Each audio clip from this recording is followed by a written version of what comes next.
BBC 97.3. Iain Lee's Good Evening. Good evening.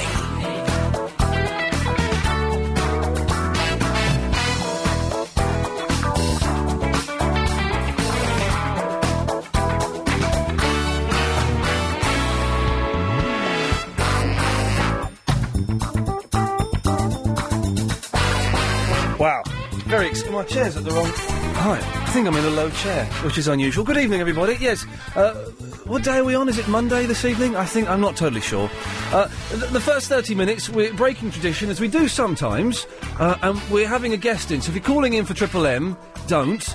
If you want to call in and talk to Robert Nepper, do. Hey, man, thanks so much for coming in. Thank you, bro. I've got to say, if anyone has not seen Prison Break, where the hell have you been? It's one of the best television shows in the world. And, of course, I'll tell you what, I'm a little bit nervous. We don't often get guests in here, and we only get people in that we really like having in. I'm a massive fan of Prison Break. T-Bag is the coolest character on there, which is kind of a perverse thing to say, considering what the hell he gets up to in his spare time. You know, it's a strange thing. Are you finding that, you're getting a lot of attention for Prison Break? Oh, God, yeah. Yeah, it's never ended. I remember when the show first popped in Chicago, well, in the States, and I was shooting the first season in Chicago. Yeah. About 5 or 6 into it, I realized I'm walking down the street and I can't do what I usually do as an actor, which is watch people, because all the people are watching me. Yeah. I feel like the animal in the zoo. And I'd call my wife up in L.A. and say, honey, man, I've lost my, I'm not incognito anymore. Everybody knows who I am.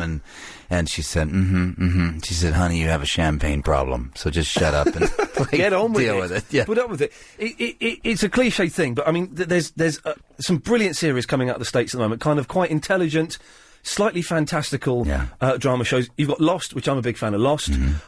You've got Heroes, you've got Prison Break, you've got 24, which is still kind of churning it out and doing it.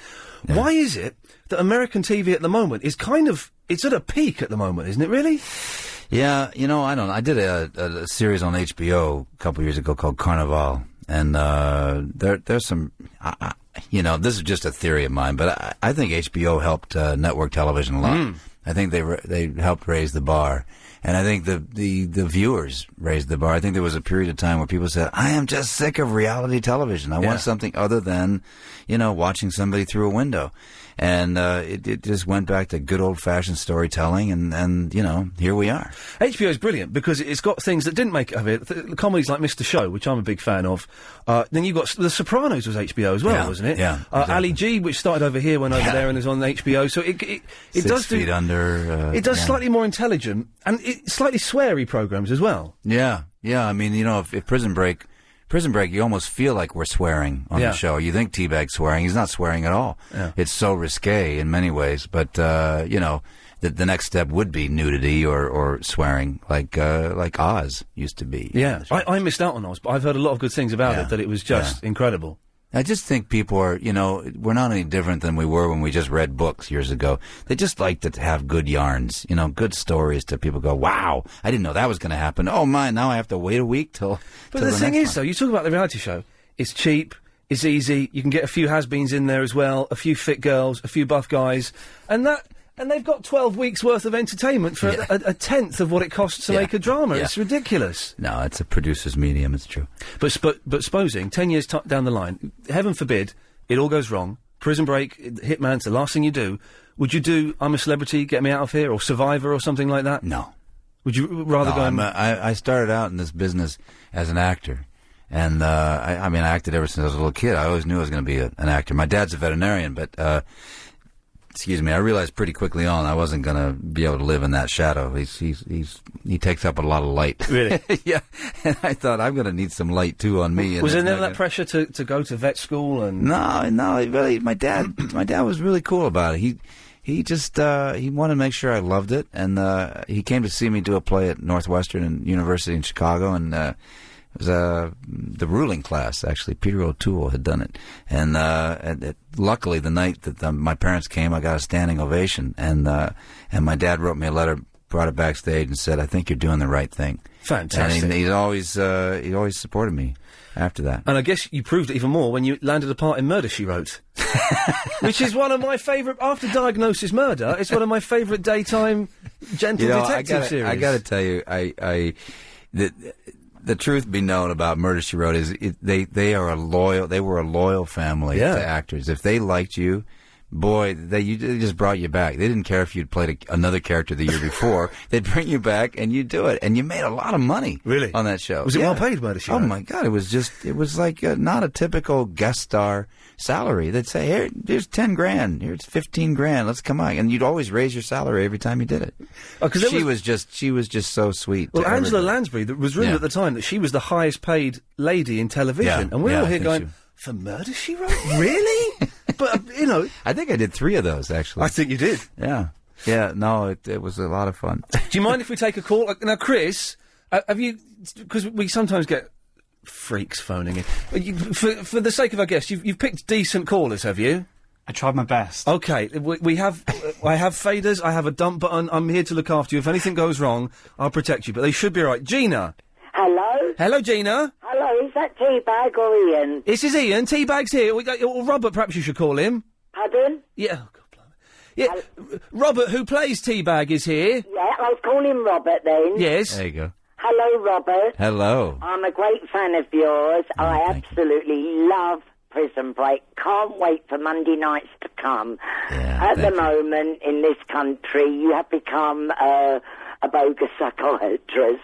I think you are a splendid actor. He's become a what? Of a what? You've become a bogus psychiatrist. Oh, a bogus psychiatrist. Oh, that's where we are in the series, right? Where we are. Oh, right. Yes. The guy who looks like me. Yeah. And I think you're absolutely brilliant, Robert. Oh, thank you. Thank you my so much. daughter loves you. My son-in-law loves you. We all love you. My colleagues love you. Gina, I'm guessing that you love him. I do. Yes, I picked that up. And Robert, I think you've got such a sexy voice. Oh, well, thank you so much. Robert, I would like to ask you... Oh, there is a question. Thank God for that. I thought this would just be a gushing, embarrassing phone call. I mustn't take too much time. No. I feel so privileged to talk to you, Robert. Oh, thank you. I'm really into this thing. I haven't missed any of them. But I'd like to know, are you going to remain in the series right till the end? Well, that's the $64,000 question, isn't it? Nobody knows, you know. You're full of twists and turns. You're absolutely fantastic. And will you be making any more series? Please, God, you will. I hope so. I'm in it for the long haul. So. Gina, listen, thank you for that. Yeah, thank you. Thank you. I'm kicking myself because a guy called Rick, if you're listening, send the picture in again. His girlfriend, this is kind of taking things a bizarre, perverse twist, dresses up as Teabag. The girlfriend does. The girlfriend does. And he sent me in a picture earlier on and I deleted it by mistake. So, Rick, if you're listening, send that picture in again because it's kind of sexy, but it shouldn't be. I don't know why. Let's G-Man Jr. Hello, G-Man. Good evening, Ian. Good evening, Robert. Hello Good there. evening. Hello. Hi, Robert. I have to say, in the first series, the scenes with you and John Abruzzi were my favourite. You were trying to out-evil each other. Yes. Was it fun to work with someone who was also quite evil as a character? Also, quite what? You broke up. Quite evil as a character. Yeah, well, you know, I think Peter would agree with me. Neither one of us, I don't think, set out to play our characters evil. We just hate each other. And you know, there's that great scene we did where I slit his throat. Oh, and say, man, if you say Jesus, if you see Jesus, say hi to him for me, will you? Yeah, that was a brilliant. Yeah, that was I think that originally was maybe a 6-page scene, and there's usually in television lingo that means a page. That's a minute for a page. It was about a 6-minute scene, which is hysterically long for television. It's usually like pop, and you're done with the scene. And it was a very, very emotional scene for me, of course. And at the end of it, I just broke down, and I just felt like I was really with a true brother and a true actor. And you know, the show is great, but you usually don't get scenes that long. And we both turned to each other and said, "God, it just feels like it's like going back to the theater, isn't it? It's like the stuff." It was a true movie Yeah. That whole episode, because so many twists and turns in that episode, was a real movie moment. Twists and turns within the one scene. Gina, we've got to go. Listen, thank you for that. We'll talk about twists and turns in a minute because that's one of the amazing thing that Prison Break does. We'll also talk about Hitman as well, which is the film that you're doing. I've got to go to the travel. Is that all right? It may interest you hearing what's happening on London's roads and... Sure, go ahead. I've got to do it. It's contractual obligation. Let's have this. Robert, you were just saying that you grew the little goatee beard to try and look tougher. Yeah. I don't know if it worked or not. It made you look creepy. I really did grow it just so I could look tougher. I wasn't I'm not a huge guy. It's actually when I started shooting it, all the technical advisors, the guards that worked at the real prisons there, that were our advisors, said, beware the little guy. The littlest guys are the toughest guys in prison because they don't care if they die. They'll scrap and fight till the bitter end. But yeah, I grew this goatee, and I didn't grow it to be sexy or anything. I grew it so I could be tougher or maybe creepier looking. I don't know. And then this whole thing with the tongue started because I was like, wow, I got this thing on my face, and then playing with my little hairs there, and then that sort of became the tongue thing that the writers now say, and then Teabag does that thing with his tongue. Hey, what Hitman? What Hitman is a film you're doing? Hitman is a film that Luc Besson's company, Europa Film, is doing in Sofia, Bulgaria. And it's Luke's producing it here, and 20th Century Fox is producing it and distributing it. And it's one of those things, like, starting in January, there was sort of the writing on the wall that Prison Break was going to come back for a third season, and it looked pretty secure that I was going to come back for the third season, but there weren't any guarantees. And I thought, well, yeah, but everybody knows me as Teabag. I got to do something else. Yeah. Because I don't want to go around the county fair circuit in America singing Teabag's favorite hits for the rest of my life. So I was like, I got to get a hiatus film. And this suddenly came up at the last minute, and I was like, thank goodness, So I brought my family over, and we're over in Bulgaria right now. And what are you a Russian? Are you a Russian in it? I play a Russian, yeah. I play a chief agent, Yuri Markov of the FSB. You can do the accent. And fantastic. That's the relief. That could have been embarrassing. No. So when Sean Connery played a Russian, and he was a deep Scottish accent. Yeah. He's like the bar for me. I go, well, listen, if they bought Sean Connery doing it, I mean, how much worse could it get? So, and I listen, I love Sean Connery. I'd love to work with him. Now he hears this, he'll never work with me. But no, I just figure, like, if you're gonna do a part, you should commit to trying to do it. Yeah. And I actually kind of feel like the great dictator. I'm like, when a dictator has the world, they're looking at on a map, they're going, okay, I'm gonna lose 2 million people in Russia that because of this big bomb, because they don't think I do the Russian accent that well. But I got 98 million. I got 200 zillion people over there that don't know Russian, and think, hey, it's good enough for me. He sounds Russian, The Russians are going, nine, yet. It's not Russian. I don't believe it. It must be frustrating, though. As an actor, you want to get a big part and make a break, and then suddenly you kind of get lumbered a bit. It's that balancing of not becoming typecast as a Teabag. I don't know if that's possible, but it must be a tough act. I think it is. I mean, somebody said to me, she said, how does it feel to be known? You'll probably be known the rest of your life as Teabag. I remember I did an episode when I first moved to LA of Star Trek. And it was Star Trek The Next Generation with Patrick Stewart. And I remember sitting, and everybody became good buddies on that show. Even though I did one episode, it was a very memorable episode called Haven. It was early on, and that was, the show's getting going. The egos are not really in the picture yet. People are developing their characters. And I just remember hanging out with Patrick Stewart and, talking dirt about Shakespeare and doing it and learning. And then I went off to New York to do a couple of Shakespeare plays. And over the years when I've seen him, I did a play here at the National in '95. I saw him in a restaurant and invited to him. He was great. I remember one time I was at an audition with him in L.A. in a little tiny cubbyhole of a casting director's hallway. And this other actor came up to sit down. And he said, hey, Captain Picard, how you doing? And he went, excuse me, it's Patrick Stewart.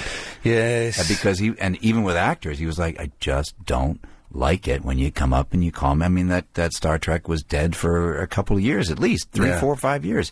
And even an actor says that to him. So that's an iconic character that people are going to recognize you for that guy. So, to me, the antidote is like, just keep doing what I do. Keep doing what all actors do that are chameleon actors.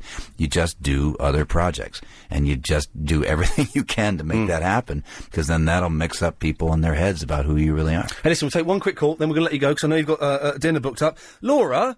Hi. Are you the weird girl that dresses up as Teabag? I did actually dress up as Teabag, yeah. Why would you do that? With me and Rick were having a laugh. Okay, so it's nothing... Oh, I was hoping for a really juicy story. Yeah, I thought there'd be... Well, I just wanted to say that I'm such a big fan of yours, Rob. I really am. I absolutely love the show. Oh, thank Just wanted to say hello. Thank you. Will you dress up for Teabag for me sometime? Oh, absolutely. Laura, listen, we've got to go. Thanks for that. Thank you. Bob. Oh, thank you, Sorensen. Just Brilliant. kidding. Thank you. There we go. I think if it does go pear-shaped, this is my plan, and I'm happy to write this for you, a spin-off sitcom with Teabag, where every week he's out about to go and kill someone or abduct someone, and just at the last minute he gets caught and he's raised fists and he walks off. It might work. I don't know.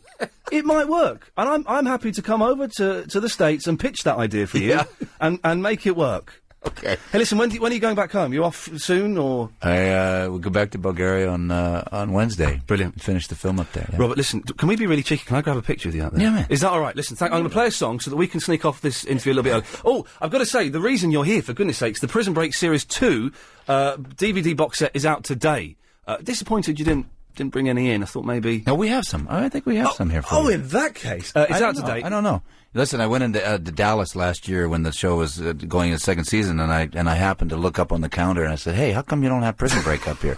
And they said, "No, we have Prison Break. It's just never available. It's just gone. Always gone. They would sell them, and there's an empty space there. So they said, "Don't worry, we'll take care of that. We'll get more." If you haven't seen it, go and... Sell them like hotcakes. Exactly. Go and buy Series 1, which is, I noticed has been reduced in HMV, and get Series 2, because it's just fantastic. I'm going to play a song. Robert, thank you very much for coming in, sir. Thank you, brother. Let's have that. Oh, there we go. Lovely. Thank you, Alex. Oh, there we go. That'll do. I can breathe again. I got all nervous there. Sorry if I appeared a little bit nervous. I was, oh, man, I love the Prison Break. I love Robert's character in it, Teabag, and what a nice bloke. And I've got a bit of the Clive Bulls as well. So everything is, you know, it's not the best situation to be doing an interview. I tell you what, we'll do Triple M from. Why are you in tonight, Alex? By the way, where the hell is Helen? She's ill. Oh, is she poorly? Oh, Apparently. in that case, well, apparently yes. We have no evidence that she's. Poorly. In that case, I shall hold my venom until I find out more. We'll do Triple M from 7:30 till 8 o'clock. 0870 9090 973 is the telephone number if you want to give us a call. Chris is off. Chris took a picture with me with Robert. I've not seen what it's like. I got Lady Alex to take the picture, and it's spot on, Alex, although I'm putting a ridiculous face because he just pretended to strangle and kill me. So that was, that kind of, threw me a little bit, which was surprising. But so I haven't got the disappointment of not having a decent picture because it has been taken. Let's take one quick call, shall we? Let's go to line 4. You're on the wireless. Hello. Hello. Hello there. I was just wondering whether or not you can possibly get any autographs of Robert Ness. Oh, he's just left the building. No, stop him. Run after him, please. I can't. He's gone off. He's got dinner booked with his family. Oh, no. He's gone. Isn't he the coolest bloke? Oh, I love him so much. I'm so glad you put me through to him. I would have been heartbroken if you hadn't. Well, when I saw that picture of you dressed up as him, then I can't believe I did that. I can't believe. Did you actually see that? I've seen the picture. I saw it yesterday. I saw it the weekend. See it? Yeah, it's a good picture. He didn't. I didn't have it here to show him. Oh no! Oh no! It's just turned up on my computer now. Oh! Never mind. Oh my God! Laura, listen, I've got to go, but thanks for that. Thank you so much. There we go. Cheers. Okay, for between now and 8 o'clock, Triple M 0870 9090 973. Calls go straight to air. Don't swear. Don't be libelous. You know the rules. This Bank 73. Okay, business as per usual, 0870 9090 973. Call's going to go straight to air between now and 8 o'clock, then we'll kind of start things as we normally do. Don't forget, of course, we didn't get any of the free DVDs, did we? That was... I think it's because we're the last stop. Oh, really? So, so Radio 1 will have got them, Radio 2 will have got them, Richard and Judy will have got them, there's none left. Yeah. Oh, dear goodness gracious me. Anyway, do go out and buy it. Chris, I'm going to buy you Series 1 of Prison Break on DVD. I'm going to buy it for you. Because you have to watch it. You have to watch it. Yeah, you do that. You buy it. I will buy it for you. Don't put up any resistance. Stop resisting me. No, you buy it. All right, I will now, then. And you have to watch it. And then, because Chris has never seen it, and doesn't really know who Robert is. When you watch it, you are going to go, oh, my God, it was him. I wish I'd made more of it. It's a fantastic series, and Series 2 is, well, you can buy Series 2 yourself. What's happened to my screens there? My screen's just gone dead. Why would that be? Whoa! Whoa! Whoa! Whoa! Yeah! Woo! Yeah, man! High five! Yeah! I just got a wicked buzzy buzz. That wasn't a clip, that was a genuine buzz from the equipment. Let's see how quickly it takes for a member of management to rush up and see if we're all right. No, they're not coming. They're not coming. Whoa, I'm never touching the screen again. I have to touch the screen to put these Muppets through. Oh, dear. OK, well, let's start, shall we? Let's go to line 3. 3, you're on the wireless. Standard, Evening Standard, late night news. To all taxi passengers, please keep your feet off the seats. Other people have to sit there after you. More news soon. Bye. Thank you, Standard Man. Good. Now all these screens are going flickering in and out. What's the insurance like here, Chris? If I get a big shock, if I die, how much do my family get? I think it's gone up to £8.50. You touch the screens then. Just. Oh no! High five, man. Yeah, wicked. I wish that were us playing a clip. Sadly, it's not. It's genuine electricity. Can you hear that buzz when it buzzes like that? There's no buzz now, is there? No, when it flickers. Zzz. Is that? I'm not touching it. Should be alright now. Okay, let's see. 8, you're on the wireless. Oh, are you okay? Not electrocuting yourself, are Well, we've both been involved in an instance that's made a strange buzzing noise, but we seem to be fine. Oh, hang on, I've got an email about the buzz. We all heard that buzz go out live on air. Oh God. Okay, I wish it were us being crazy and me playing a clip. It's not. It's a genuine buzz from. Did he get a shock? I didn't get a shock, but it shocked me. But I didn't get a shock. If you see what I mean. Well, I'm glad. Yes, me too. I'm glad there's no arcing blue lines coming out of your... No need for language like that. Oh, you mean as in forming an arc? Sorry, yes, I apologise. No, there's no... And although, strangely enough, when Chris touched it and made the buzz, he did flash and I could see his skeleton. I could just see his skeleton for just a second. So, that's awesome. I don't know what that means, yeah. That's awesome. It's probably had a big dose of X-rays now. Yeah, exactly. He'll get some sort of superpowers, presumably. Well, I'm hoping that he'll at least be able to fire electricity bolts out of his fingers. As I did, this is absolutely true. 2 months ago, when I changed the light on the bulb on my security light, I had 4 massive electric shocks because I am an idiot. But I couldn't sleep that night, and I sat up in bed in the dark with my fingers outstretched in front of me, trying to make electricity come out of them. And I did it, and about 20 seconds later I thought, you stupid idiot. Well, it didn't work. No, strangely, no, it didn't work. Anyway, what can I do for thee? I thought at the end of Triple M last night there was an amazing moment. It sent shivers down my spine. What was the end of Triple M? I don't remember. About the last 10 minutes. I was for the last hour of the Sunday night show. I'm just thinking about home, so I don't really listen. Yeah, but you had your Snake Charmer music going. Oh yeah. Oh, this is my new favourite music. I want to get. Which I think is awesome. I want to get a much longer version. Chris, see if you can find a longer version of this. This is the best music ever. Awesome. I want a 3-hour version of this track that's going to play underneath the whole show when we do our special from the Sahara Desert on Friday. That's what we're doing. From the Sahara Desert? The Sahara... well, it'll be a small village on the edge of the Sahara, yes. Friday evening, that's what's happening. I believe you. No, seriously. Anyway, yes. So somebody phoned up... Yes. ...with a bit of rock music, and somehow he could tell what key... the Snake Charmer music. You're very correct, yes. It was incredible. And what is it that he played? I've no idea what the music was. It was kind of rock, vaguely sort of rock ambient, if that's not too much of a mismatch of genres. And the Snake Charmer music, over the top of it... Didn't it send shivers down your spine? It was superb. It's you kind of expect that. If Led Zeppelin ever got back together, before they came on stage, they'd have like a 5-minute... fusion of that song and the Snake Charmer music. It would end in an explosion and they'd bounce out on stage. It was awesome. I think you may have discovered a whole new genre. I think we may have done. Thank you very much for that. If you don't know what we're talking about, download last night's Triple M show. But a lot of people said it was one of the best ones ever. I don't know if that's necessarily the case. There was some good stuff in it, but I don't know if it's the best one ever. But go to the LBC website, lbc.co.uk.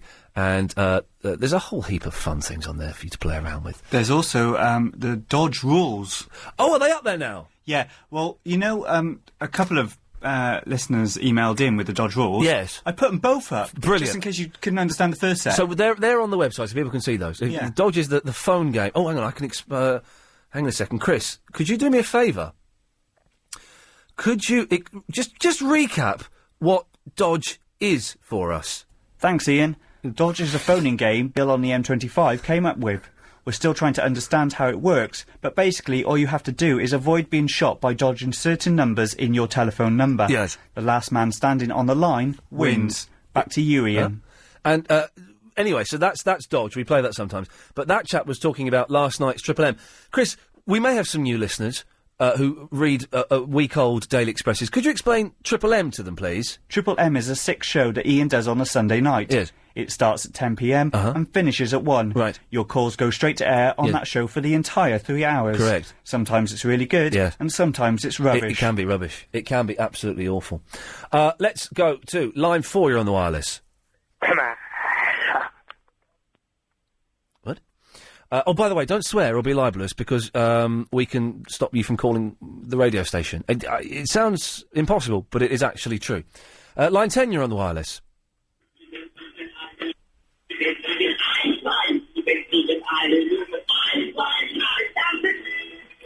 Oh, yes, is that an Eurovision entrance, I think? 9, you're on the wireless. Hi Ian, how are you feeling today? I've got a bit of the Clive Bulls. Oh, what's that? Well, Clive wasn't very well last week with a stomach problem. Yeah, and you've got that. I've not got it from him, and for anyone who's working with me, and Chris and I were French kissing earlier on, I don't think it's a bug, Chris. I think it's just something I may have eaten over the weekend. And I felt very rough yesterday. I felt a bit better today, and then I made the mistake of going to the gym. And I had an hour's workout. It was the most intense hour's workout I've ever done. I did 1,500 metres on a rowing machine. It doesn't sound like a lot. It's an incredible amount. Since then, I've got a terrible headache. Tonight's show, and I'm not saying this to be for toilet humour or anything. Tonight's show could be the first show where I have to rush out and be sick. So we'll see how we get on. Okay, good luck with that. Thank you. Anything else? How old do you think I am? How old do I think you are? Yeah. 13. Oh. Am I right? I'm 18. You're 18? I'm really young. Are you a lady or a boy? I'm a girl. Oh, that's not so bad then. If you'd been a boy, that would have been... You think I was a 13-year-old boy? I thought you were a 13-year-old boy, yes. But don't be upset by that. Well, I'm very upset. Well, actually, you should be upset by that. Yeah. But some people would take that as a compliment. An 11-year-old boy would take that as a great compliment. Well, I'm an 18-year-old woman. Oh.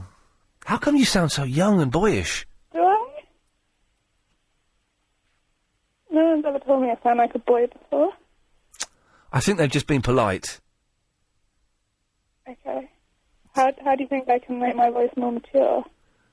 Girly. Well, girly, I think you should talk like that, like the way a lady might talk. I'm a lady. Okay, I'll try that. Go on then. I'm a lady. There we go, that's perfect. You see, you've matured 18 years and you're actually female. Excellent stuff. 3, you're on the wireless. Yo. Yes, okay, you're listening to the radio. Well done.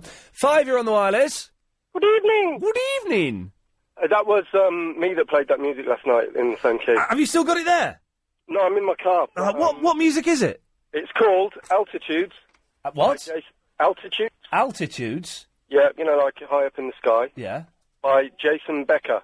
Jason Becker. Becker. And the sad thing is, right, this bloke in the 80s was a virtuoso guitarist. Yeah. And he was struck down with a disease, and he's in a wheelchair, and all he can move is his eyes, but he still composes music with his eyes. Well, what disease has he got? I don't know. If you look up if you Google his name, his website will come up. How do you compose music with your eyes? I don't know. He's got it all sussed out. I don't know how he does it. He's got it all sussed out. Yeah. But it's a really, really sad... he was like 18 when he composed that music.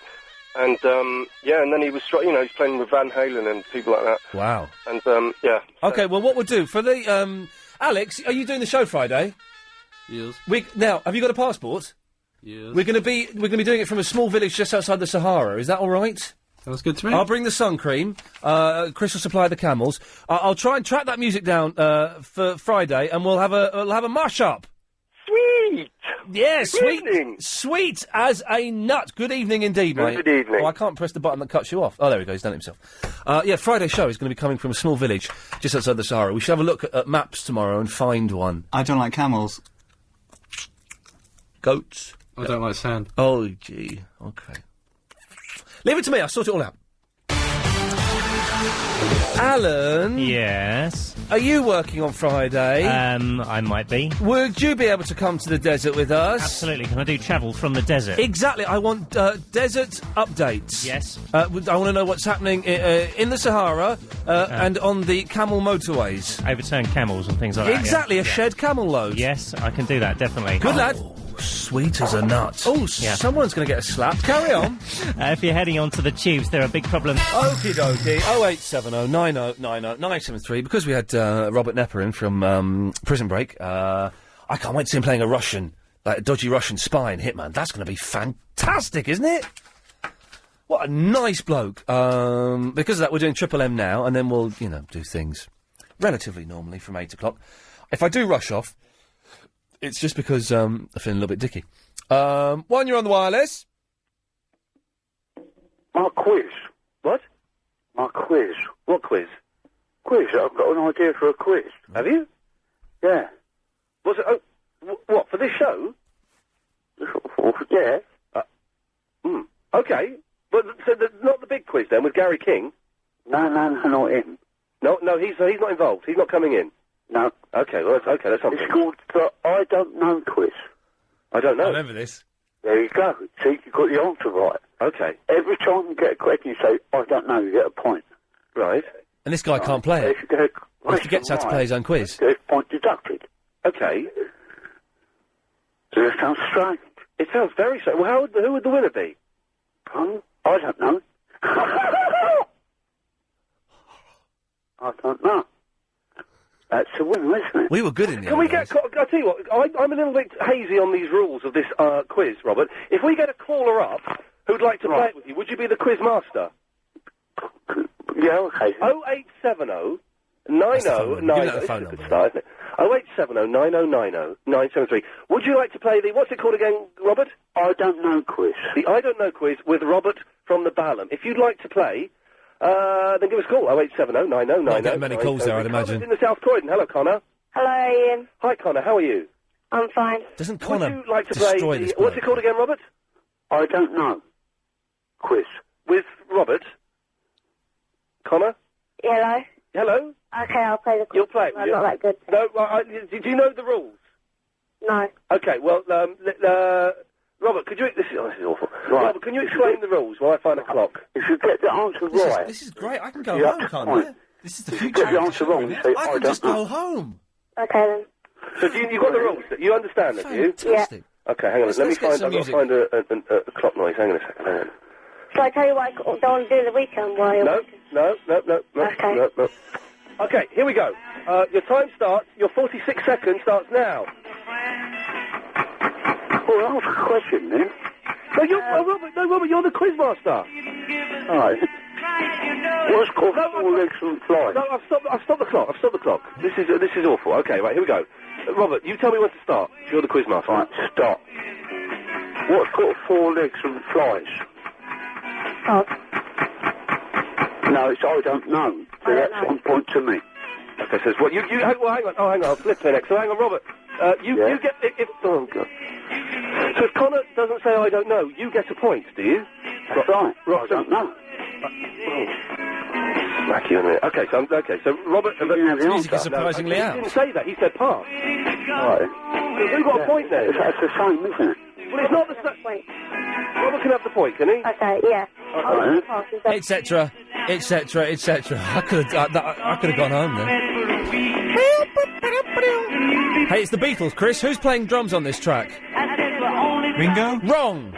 Alex, it's the Beatles. Who's playing drums on this track? Correct! It's only... Thank you for that, Beatles, man. It's only John and Paul playing on that. I hate that song, to be honest. It's one of the most disappointing Beatles songs ever. I hate it. But it's only those two. Line 1, you're on the wireless. Hi, Ian. How you doing? I'm all right, thank you. I'm sorry you're feeling a bit Tom and Dick, my love. I've got a little bit of the Clive balls, yes. I know. Never mind. Yes. You'll feel better tomorrow. I wonder if Clive minds that I'm using his name to describe an upset stomach. Well, I don't know. You could get it in the dictionary, perhaps. We could do, yes. You could, yeah. Got the Clive balls. Touch of the Clives, yes. Yeah. Bless him. Now, the reason I phoned, right, a couple of things. Yes. Firstly, I wanted to know, someone at work was telling me about doing the stack of barley, which is apparently an Irish dance. The what? Now, the stack of it's like the stack of barley, but it's the stack of barley. The stack of barley. Yeah, now I keep asking people and no one's heard of it, so I just wondered if any of your listeners have heard of it. Okay, 0870 909 0973. What the hell is the stack of barley? That question's out there. Okay, now secondly, I went to see, what's his... Oh, my God, Barry from Watford. Me and my mum went to see Barry from Watford last week. I'm telling you, Ian, my mum was crying with laughter. Oh, with laughter, thank God for that. I thought you might punch her in the face. I thought she was crying because it was during the part where he's talking about his dad dying. And I said to her, "You all right? You're right." She's like, "I'm trying not to laugh out loud and, embarrass myself." It was fantastic. How old is your mum? 52. Oh, okay. So she's not that old then. No, not young. Not old. I thought you meant like she's in her 80s or something. Oh, no. How old are you? Because you sound about 50. Thank you. I'm 34. Oh, okay. Well, all right. Well, that's good. That's brilliant. I know. I've had a lot of good emails from people saying they enjoyed Barry, and Helen went and saw him. Seriously good. Yeah. It is a good show. I've seen it. It's a very, very good show. I would recommend it to anyone. I really would. Excellent stuff. Thank you for that. Okay. Now, before I go, God almighty. I just know one more thing. Gary Parker's had a bad back recently. Okay. Right. And I think it's on the mend, but I want everybody to send out, love and peace for Gary Parker, and hope he makes a full recovery.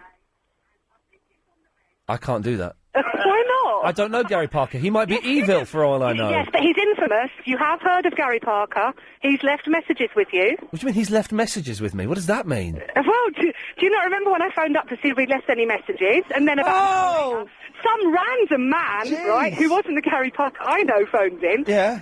He was an imposter. Oh, that was a fake... So has the fake Gary Parker hurt his back? No, the real Gary Parker. Will the real Gary Parker please stand up? I can't. I've done my back in. Thanks very much for that. There we go. Thank you, lovely Ian. stuff. Bye, love. Bye-bye. Oh, sorry. Yes, that's where I was going. 4, you're on the wireless. Hello? Hello there, you're on the air. Oh, hello. Hello. I've got a message for you. Oh, from who? Can you hold on a second? Yes. There you are. Hi, I'm Richard of Greenford's friend. Are you there?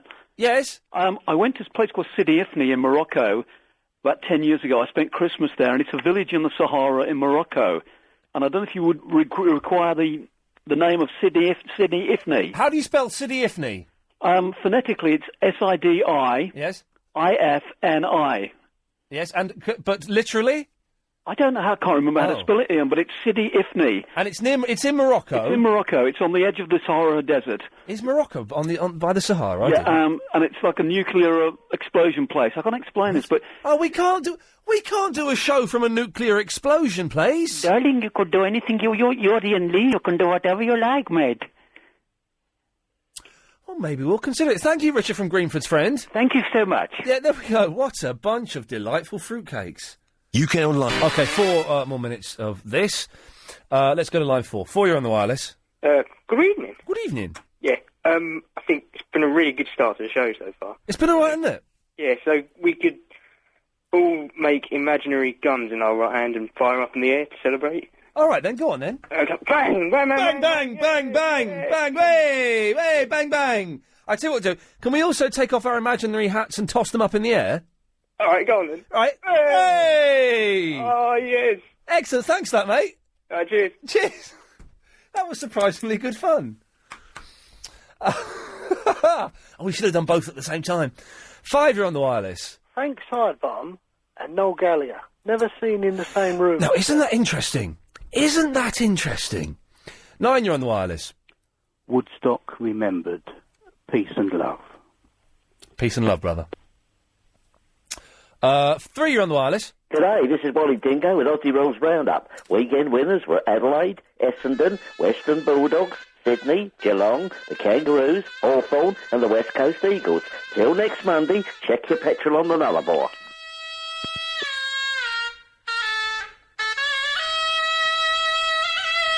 Yes, line 8, you're on the wireless. Hello, Mr. Iain Lee. 10, you're on the wireless. Oh, good blimey, it's me, Robert Elm, social comedian. How are you, sir? Lovely. I just thought I'd phone. I'm on my way for fish and chips. Oh, no, buy a mate. No, couscous. Enjoy the show, but it's not as good as mine. No, couscous. Oh, dear. 10, you're on the wireless.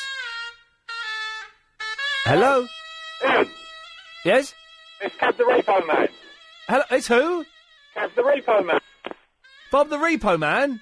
No, Kev the Repo Man. Kev, your line is awful. I suggest you go and repo someone else's phone.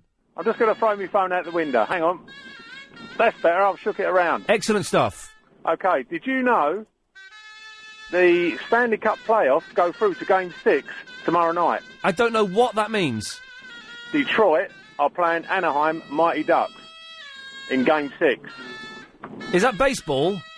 That's ice hockey, American ice hockey. Oh, for God. Why would I be interested in that? It's physical and it's grown men chasing around after a little bit of black rubber, smashing into each other. Yes. Love it. OK, thank you for that. Let's try and squeeze in a few more. 5, you're on the wireless. Hello? Hello? How are you? Good? Yeah, read all about it. Blair joins the Lone Ranger, the Texas Ranger. What? What's rubbish? 6, you're on the wireless. Gooey. Gooey. I'm just popping downstairs where the dustman comes. OK. I didn't hear that either. Let's go to line 5, you're on the wireless. I'm a 45-year-old man. My eye things underneath my eyes are getting a bit saggy. I was listening to Steve Allen on the radio the other day, and he said, put some hemorrhoid cream underneath. I did. I looked like Adam in the ant. I went outside to pick up something from the car and frightened the living daylights out of my next-door neighbour. Don't put hemorrhoid cream on your eyes. Thank you. Thank you. Well, that sounds like pretty darn sensible advice. We'll leave it there, shall we? I'm going to clear all these lines now. If you're calling in now, it means we're going to do things a slightly more traditional way. You'll end up speaking to Agent Chris. He'll ask you who you are, what you want to say, and then call you back. It works like that. There's a couple of things I want to talk about, but the first thing, you know the Cutty Sark? It's burnt down. So what? It's just like a really old boat, isn't it? What's so special about that?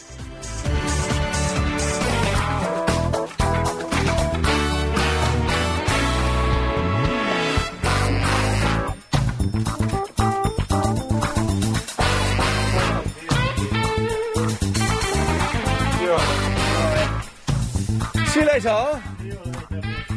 See you later.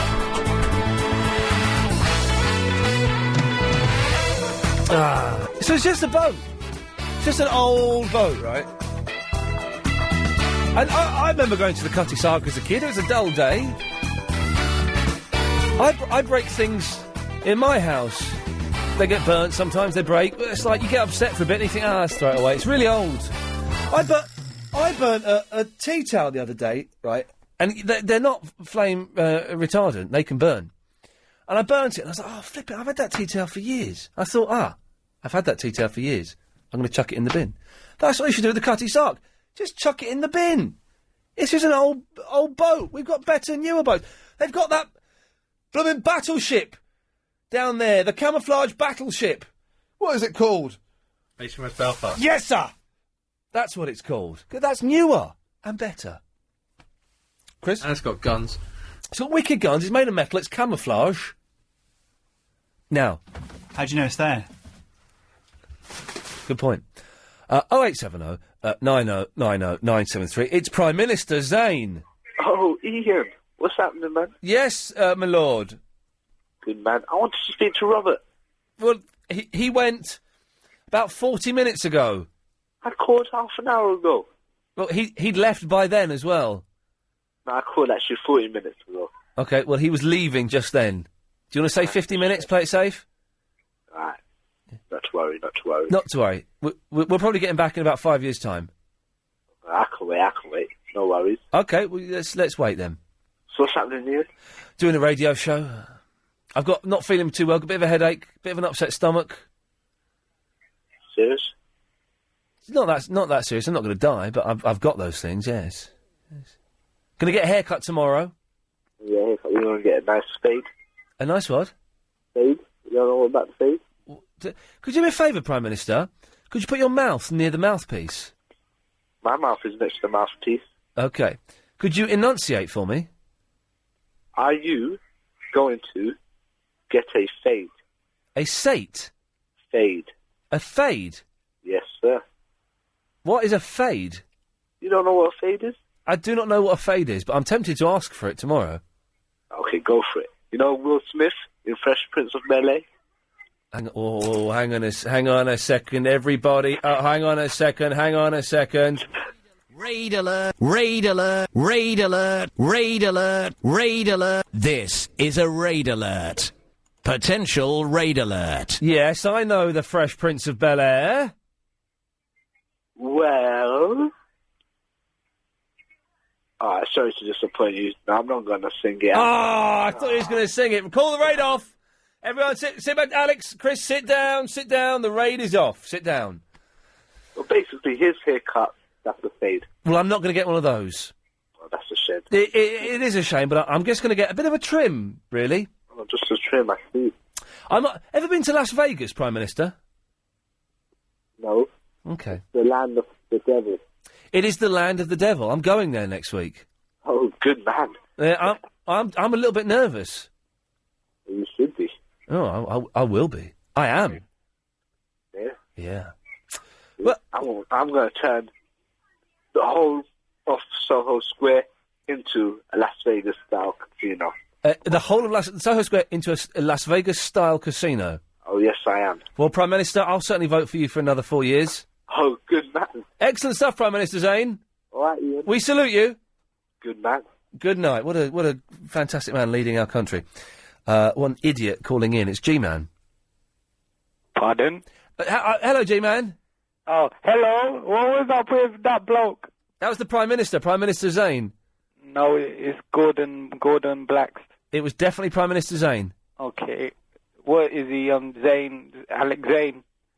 He's good, that Alex Zayn. And that Zayn Lowe. They should get together and become Alex Zayn Lowe. I can't believe... He's on now, isn't he? Radio 1. I haven't listened to Radio 1 for so long. Zayn Lowe's good. Occasionally I listen to... West 1. Boom. Drop the bomb. Boom. What? That's what he does. That's it? That's his act? Yeah, man. I can do that. 1 million listeners, innit? Drop the bomb! You need to get, like, gun sound effects and bomb sound effects. Hang on a minute. I can do guns and bombs. Do you know who you're talking to? Hang on a second. Talking to Iain. Hang on. I can do... Drop the bomb! Oh, no. Hang on a minute. Hang on a minute. I can do a better one that. Drop the... where's the gun sound effect? I dropped a bomb. Don't. What? Don't. I can do bombs and guns. Hang on a minute. Where's the gun sound effect?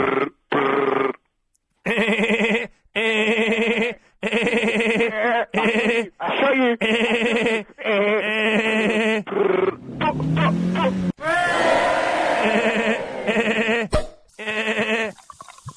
What's that? You know what I think we need? What's this? I think we need... Oh! I've won the jackpot! I've won the jackpot! You're gonna boxed up by security guards. Do you know how rough they are there? What? So, but this is how perverse I am, right? It's my birthday soon. I don't like birthdays. Happy birthday. Thank you. So, it's on a Saturday. Ooh. So, I don't like birthdays. What are you going to do on your birthday? Well, this is... Xbox. I'm going to tell you what I'm doing. I am going to the hygienist on my birthday to have 45 minutes of intensive and painful and humiliating scraping underneath my gums. There'll be lots of blood, a lot of pain, and I'll get told off by a short, chubby woman. That is what I'm doing on my birthday. Can I come? No! Oh. I wanted to talk about, what's it called? The Cutty Sargaloo. What? But the Cutty Sargaloo? Yeah. Yes. I did seriously think it was a curry. What? Oh. So we just got an audience in G, and they're not really... I think I'm bombing. You what? Bombing. You'd know if you were. What? Oh. Oh, bombing. Okay, well, carry on. Speak over them. Yeah, shut up! Oh, yeah. Thank you. Yeah, I thought it was a curry, but then I was informed by my good friend that it was a ship. Yeah. Yeah. What's the big deal? Ships burn all the time, innit? In wars. Ships burn all... Ships do burn all the time. They do, though, like every day. I don't have the stats. Chris, make up a stat. Chris, what are the stats that you've just made up? 45 ships burn. Shut up. Shut up. 45. Shut up. What? He's making up stats. 45,000 ships a year burn. That many? I think you went overboard. But it's quite. Yeah, it's a little. Chris said it. It's a bit too many, Chris. Bring it down a bit. Do a bit more research. All right, half of that. All right, half of that. How many a week? Half of 45,000 a year burn. How many? 20. So it's 22,500. So that's about 500 ships a week. 500 ships a week burn. So, what's the big fuss about this one burning? Exactly. It doesn't even go on water either. It doesn't even bear what? Go on water. It doesn't even go on water. It's a fake ship. Yeah. Well, thanks, G-Man, for your incisive insight into the insightful world of the Cutty Sark. The curry sugs. Yes, okay, lovely. Warren is in the Northwood. Good evening. Good evening, Warren. Good evening, Ian. How are you all? I've got a bit of the Clive Balls. Yeah, I've got a bit of the balls too. Yeah. It's not too bad, but it's twinging inside the tummy every so often. It's not constant pain. It's just a little bit twingy. Yeah. But that must be his thing going round. I was phoning you about stacker barley. Oh, that was a lady called in about. I didn't really want any calls on it, to be honest. It sounded quite dull. Well, that's all right. We'll avoid that then. Well, no, if you've got something to say about Stucker Barley. No, as I was going around the roundabout, phoning you just now, I thought I saw an arm on the road. His arm on the road. Hello? You say you thought you saw an arm on the road. I'm waiting for the bit when you say, but it was just a twig. No, there wasn't. I saw this.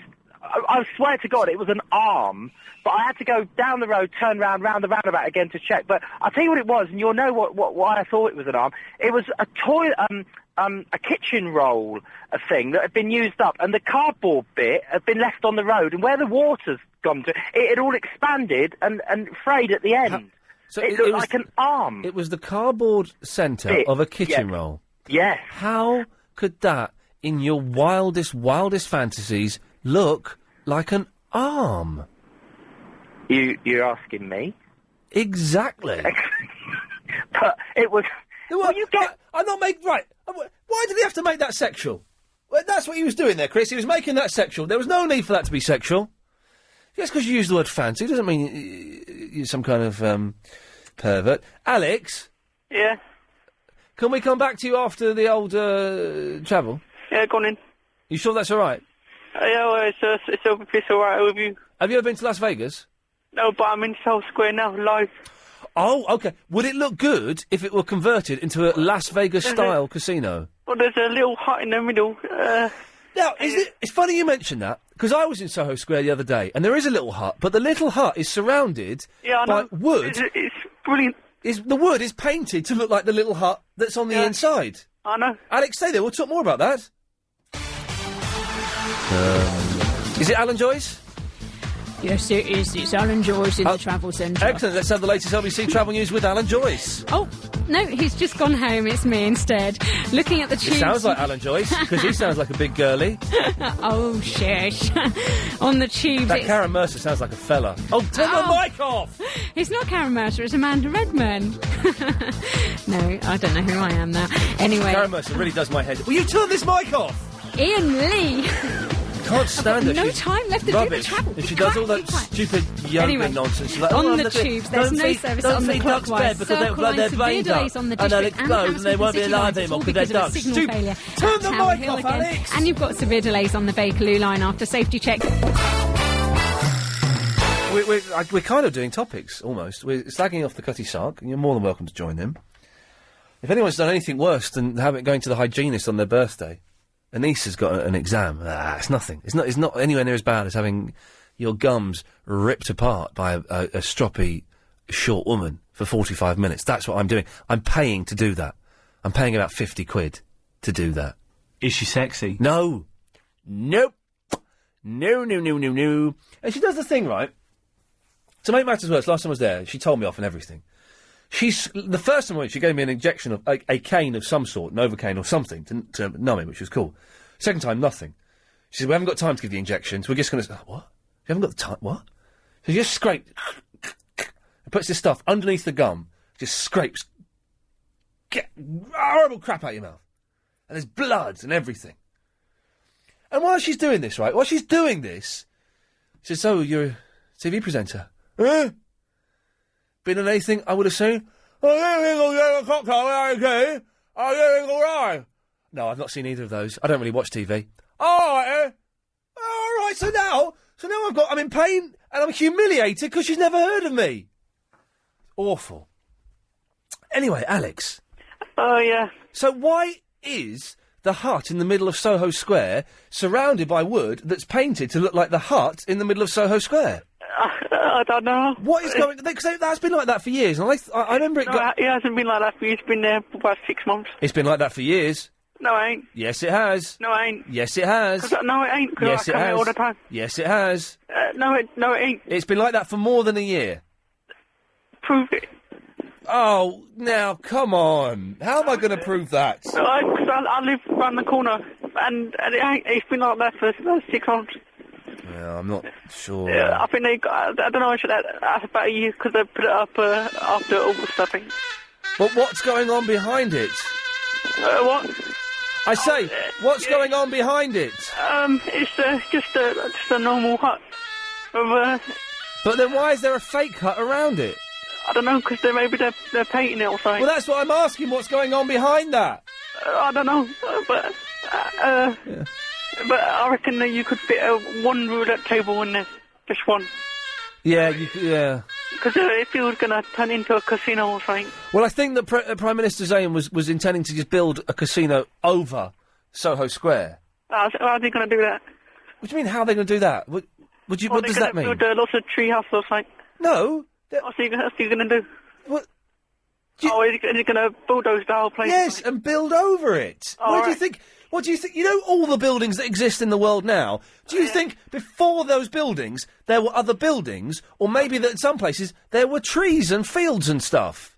Yeah, that's what I'm asking, if they're going to put tree houses. They're not going to put tree houses. They're going to bulldoze it and build a massive super casino in Soho Square. The thing is, there ain't another green space. It's like within a mile of this place, so... Well, a mile? But there's one... Hyde Park is like a mile and a half away. Yeah, that's what I said, a mile. Well, yeah, because I know you picked a very small, specific distance to travel. Yeah, but what about the disabled people? What about them? They can't even get into Soho Square easily because it's got that weird kind of zigzag stagger entrance where you've got to go in and go round and go in. It don't matter. I don't care. That's good to stop the bikes, but I don't care about that. It's to stop the people speeding in on their wheelchairs. There's a lot of people burning up on their wheelchairs, so they just said, let's just stop this. This Soho Square is not for disabled people. It's purely for able-bodied. It's for gays. I don't think it's specifically for gays. No. This is where they come, and there's Well, you're there though. You're there, so perhaps you're right. Anyway, Alex, what was the point of your call? Yeah, I was walking down the street right to the bank this morning. Yes. And but I always thought that London was full of mingers, right? You know, full of people that aren't very pretty. Right, but you saw an attractive young man. No. Because I was going against the flow. Because they all commute. All the people that come off the train to commute into work. Right. And hang on a minute. Hang on. Right. All right. What was that? That sounded really interesting. Hang on a minute. What's going on? Let me listen. They're gone. They were smoking a joint earlier. I saw some people when I was on Saturday night, coming back from the BFI, walking across the bridge, and there were some skater boys going across the bridge, and they were having a cheeky little spliff. Now, nothing wrong with that. Well, there is something wrong with it because there is, because it's illegal and it's very naughty. Yeah, Obviously, I can't condone those things. Obviously. Although, let me just say, I went to college, and I saw things happen, but. if you're gonna do it, and you shouldn't do it, I'm gonna get in trouble now already for having said too much. You shouldn't do it 'cause it's illegal and it's bad for you. Yeah, I know.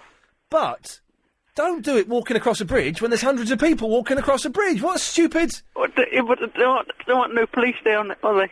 Well, you don't know. Undercover police. Yeah, but... But it's irrelevant when there's... Supposing I'd been there with my mum, that would have felt inappropriate. Yeah, well, yeah. I'm sorry, I'm a bit cold because I'm only in a shirt. OK, well, let's get to the point of this tedious phone call. Yes, all right. But I was going against the flow of the commuters. Yes. And about 50% of them weren't mingers. 50% of the women weren't mingers. There's a lot of fit women in London. Yeah, I know. I only just realised that my faith in beauty. Yes. And prettiness. Well, open your eyes, because there are a lot of fit girls out there, man. Yeah, but I only live in the later hours of the day. OK. Well, they won't be interested in you, Alex. Well, why not? Yeah, I think we can tell. Lynn is in the Woolwich. Hello. Lynn, are you one of the fit women who lives in London? I wouldn't have said so, no. Oh, OK. Well, that's honesty. 50 odd. Oh, no, older women. Be careful, my husband's listening. What? No, sir, nothing's going on here. Anyway, Lynn, what can I do for thee? I would like to know where you're going to be staying in Las Vegas, if you can tell me that. I don't know. I'm not saying that for security reasons. I haven't got a clue. I only found out I was going, like Thursday of last week. I'm going there, I'm flying out there Tuesday. I'm working Wednesday, Thursday, Friday, and flying back Saturday, and I'll be back Sunday morning in this country. Oh my God, you will be shattered. I know. But I don't know where I'm staying. I'm doing some filming over there, and I don't really know what's going on, to be honest. We arrived back on Tuesday, and I've still got jet lag. You've just been? Yep. How long were you there for? Nearly 3 weeks. Cool, blimey, O'Reilly. It was absolutely fantastic. Very, very hot. So don't take many clothes because you won't need them. It's hot. It is extremely hot. They've got record temperatures out there at the moment, geez. and we suffered. Do you know what I'll be wearing? I'm going to be wearing a suit, a shirt and a tie when I'm out there. Will you be in air-conditioned buildings? Sometimes. A lot of time I'll just be messing about in the street looking like an idiot. I'm going to melt, aren't I? You are. Oh, Probably pass out too. Oh, it's absolutely boiling out there. We had to keep on going into the hotels to escape the heat in the air-conditioned. That's not good for you, though, is it? Going from out and in and out and in and out, shake it all about. That's not good for you, is it? I don't know. Didn't think about that bit, but you just needed to escape because it was very, very hot. They said that it's record temperature. Oh God, I'm only wearing a suit. This is ridiculous. Maybe I shouldn't go. Is it? What is there to do though apart from gambling? Well, we don't gamble. Oh. We went for the shops and the sites, and we. Well, what sites are there? 3 weeks. We went to Red Rock Canyon, and we went on the monorail a lot. We had a car for a week. We travelled out to Red Rock Canyon, which is absolutely beautiful. It's like this red. It's like a mini Grand Canyon, and it's got red rock in it. But the sites on the Red way, Rock Canyon. Yeah, but there's a small settlement type place. I think it's called Blue Diamond, and we drove in and out of it in like 2 seconds. Right. But it was just seeing how proper American people live. It was quite fascinating. But the hotels themselves are amazing. Okay. Well, yeah, I mean, I don't know where I'm staying. I've not got a clue, but I'm now you've told me it's so hot, I'm not looking forward to it. But Lynn, thank you for that. Okay. Cheers. What did she mean by proper American? I won't even go there. There's no point in even going there. It's going to be... They're breaking record temperatures for the heat. Oh. I've got a little fan if you want it. I'll say yes. Yes. Okay. 0870 90 90 973 is the telephone number if you want to give us a call. Chris? Yo. We're going to the news, but have you got an elephant sound? No, I wanted you to play your elephant sound. Nice one. Stay there. When we come back, I haven't got an elephant sound. 70 90 90 973. Iain, I've been to Vegas 6 times. It's paradise. Half the people that go to Vegas don't gamble.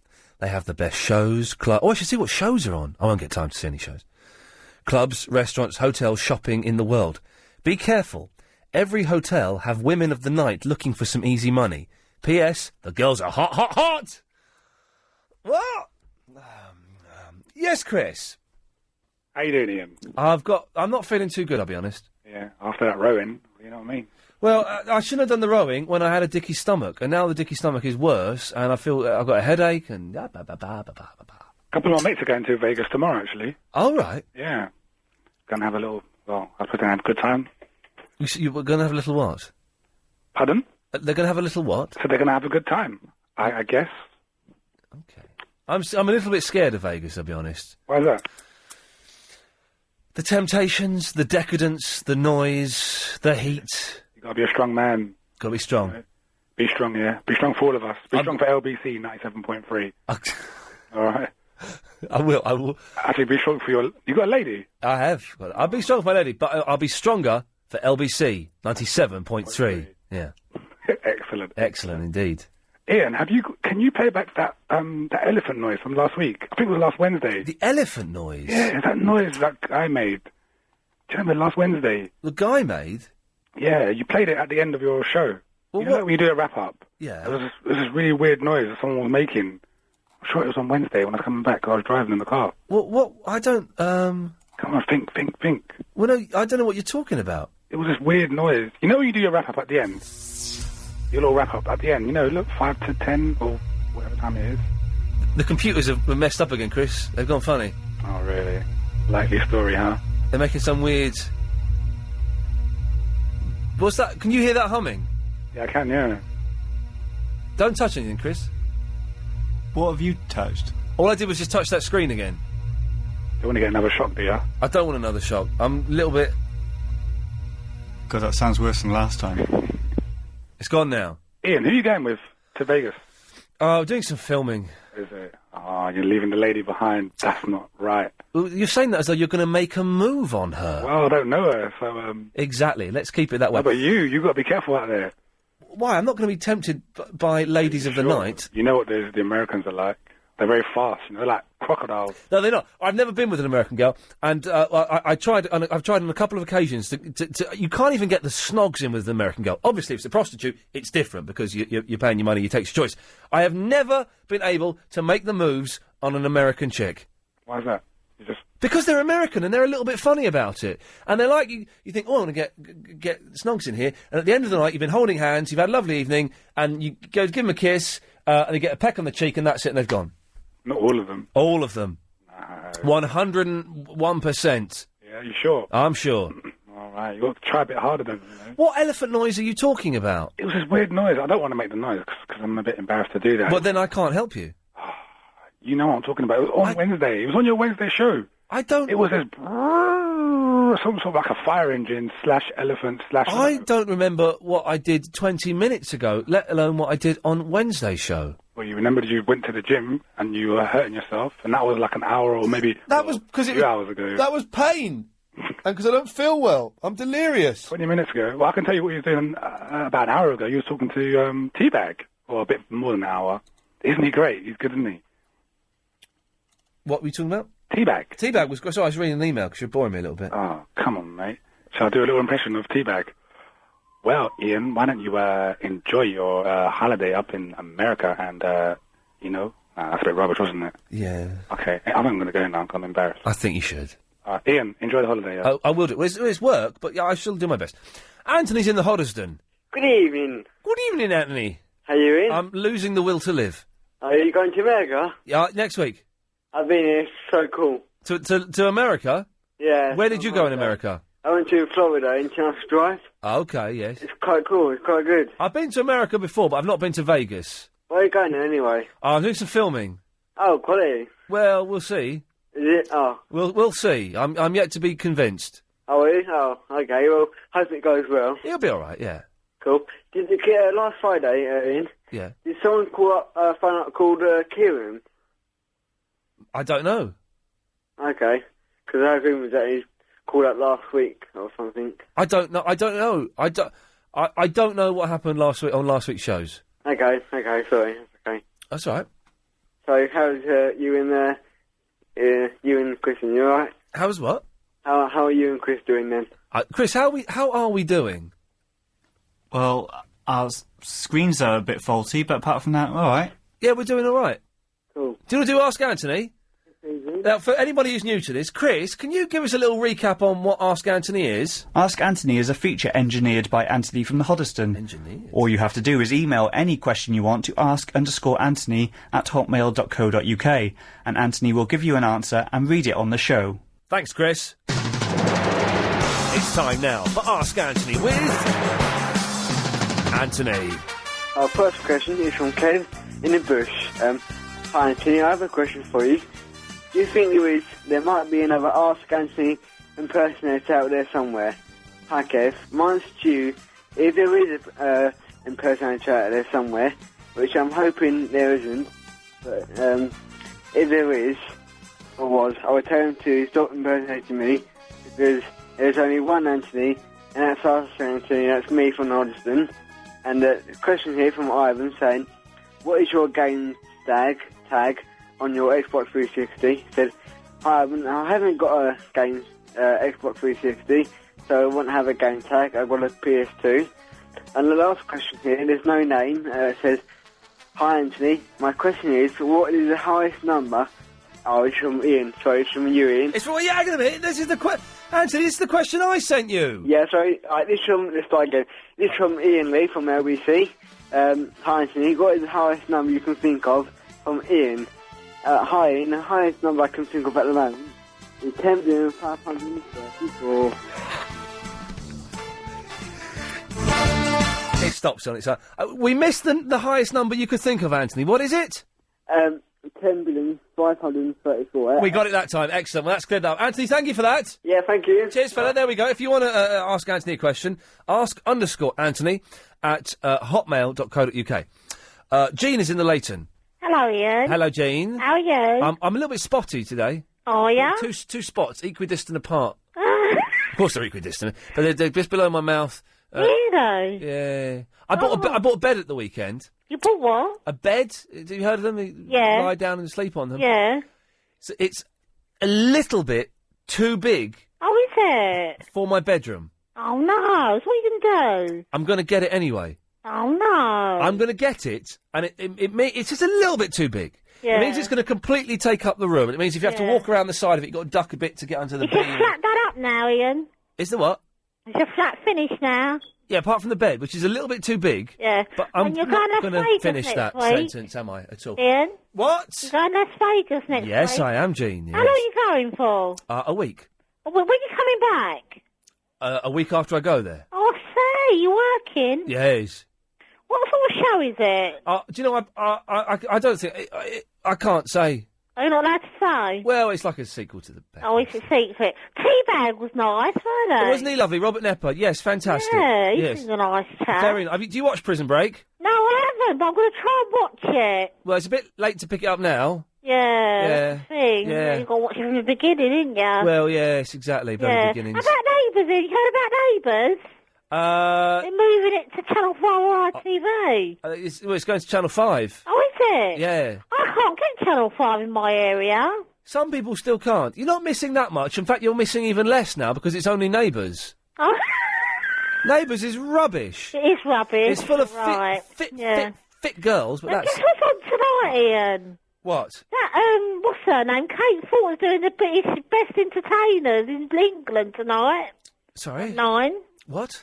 Best Entertainers, you know, Gordon Ramsay, Dame Edna Average, Robbie Williams. Dame Edna Average. Yeah, Dame Edna, Robbie Williams. But Kate Thornton is doing them all. Yeah, she's presenting the show tonight at 9. Shattered. Ian?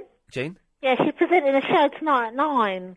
Oh, right. Well, I won't be watching it. Do you know Yeah, why? you're working, You're aren't working, you? doing the radio. Yeah, I'm listening to you and I'm going to watch it. Okay. See whether it's good. Well, I hope we haven't lost too many... Yeah. So you're, what day are you off, Ian, flying out? On Saturday? No, I'm... Kate Thornton listens to this show. Did you know that? Oh, does she? Yeah, this is Kate Thornton. We have to listen to the Ian Lee Wireless Show every day, and we love Yasser. Yeah, cut that bit off. Yeah, I'm going next Tuesday, I think. Next Tuesday? Monday or Tuesday, I don't really know. Tuesday, probably. You'll miss your girlfriend, Ian, won't you? No? Yes, of course I will. You'll miss her, I'll won't miss you? my cat more. And your mum. How's your mum, Ian? Yeah, she's all right. How's Dylan? Yeah, he's all right. That's good. Okay, Ian. Thanks, Jean. Okay, bye. Bye.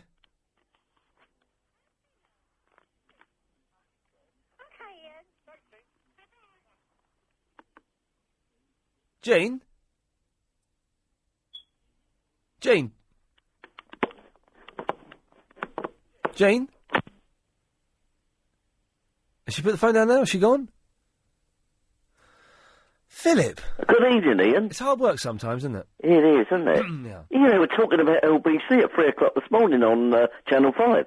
Oh, what were they saying? Well, what it was, I taped it was because, you know, it was a bit... it was the baseball. What? Somebody had emailed into the programme telling them about Pitcher Phil. You know, that bloke who comes on with the baseball. No, really? Yeah. And they were telling, he was saying about that, and the blokes on there were saying you should listen to LBC radio. Who emailed in? Do you know? No, I don't know, because I was so surprised because I was watching it, you know, because... hang on, Jean?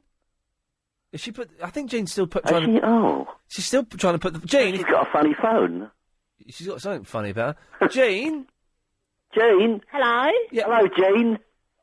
How are you? How are you? I'm very well. What's your name? I'm Philip from South Norwood. Philip from South Norwood? Yes. Oh, how long you been ringing up, Ian? Oh, well, I've been ringing up Ian ever since, he started on LBC. Really? How long have you been listening to LBC, Jean?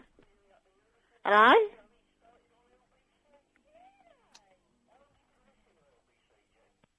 Are you there, Jean? Jean? Oh, she seems to have... oh, no. Was it something I said, Ian? She may have been. I don't know what happened there. That was all very mysterious, I wasn't was it? enjoying that. Yeah, never mind. Oh, dear. Anyway, so they were talking about the show and everything, you know. Yes. So, you know, you've got publicity on Channel 5. And so have you... so has Pitcher Phil. Yeah, they did mention him, you know. I'll have to tell him if I see him. Philip, listen, stay there. Yes. I'll come back after this. It's the travel news with the butch-sounding Karen Mercer. No, it's not. It's with the lovely feminine-sounding Karen Mercer, actually. Looking at Nice, we've got lady. no service on the clockwise circle line. Severe delays on the district. Home of the hits. Yes, Philip. Where is it you're going? You're going away on holiday? Working. Where are you going to? Can you tell us? Las Vegas. Oh, wow. Where are you staying? I haven't got a clue. It's all been kind of... sort of rushed through at the last minute. Have you been there before? No, I've not. I'm a little bit scared, to be honest. It's great. It really is. I mean, there's nothing to worry about. How will I find out what show? Maybe I can go and see a show. Well, there's loads of these free newspapers, and where you're staying will have a list of all the shows that are available. But as I say, there's lots of freebies, freebies there, telling you what's on and where it's on. They've got the Eiffel Tower there. They have like a tiny Eiffel Tower, don't well, they? yeah, it's quite high, actually. I didn't get a chance to go up it because I'm there for a couple of days on this visit. But there's so much to see there. It really is. I know they have on top of one of the hotels, and I'm not going on this. They have one of those. They have like a fairground ride on the top of a hotel that goes straight up or something. Oh, isn't that the Stratosphere? I think, isn't it? Where ridiculous. You can jump off it. I'm all right, cheers. But it is a very interesting. You don't have to gamble. You can just enjoy the atmosphere. Now, I'm tempted to have a little bit of a flutter. Oh, yes, have a little bit of a flutter. I do like a little bit of Lady Roulette, and, it would be kind of nice to come away with... Yeah. I like Keno myself.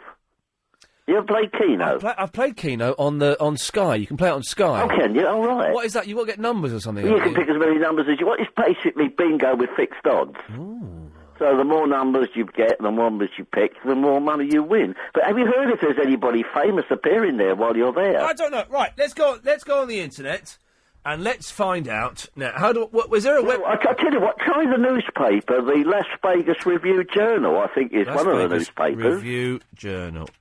Let's have a little Las look. Vegas, I'm sure that's one of the newspapers. Las Vegas blog, show listings and show directory. Oh, right, yes. This is what we want. Ice direct from Russia. Well, I don't want to see that. Oh, wow. Is that Beatles thing that's still on there? Beatle? I don't think it was the Beatles. The one that George Martin did. Oh, no, love. I don't know if it is actually. Right, let's comment. Let's try musical. Let's see what musical things are on. Wayne Newton. Oh, he's always there. He never leaves. Chicago. Oh, am I seeing Chicago? Who's in it? Anybody famous? No, the pop group. If the you pop group. leave Oh, me yeah. now, Chicago, yeah. you take a bit of it. Right, yeah. Elton John, no thanks. Oh, right. I want to see him. American Superstars at the Stratosphere. Let's see what American Superstars are. I think that's where people impersonate.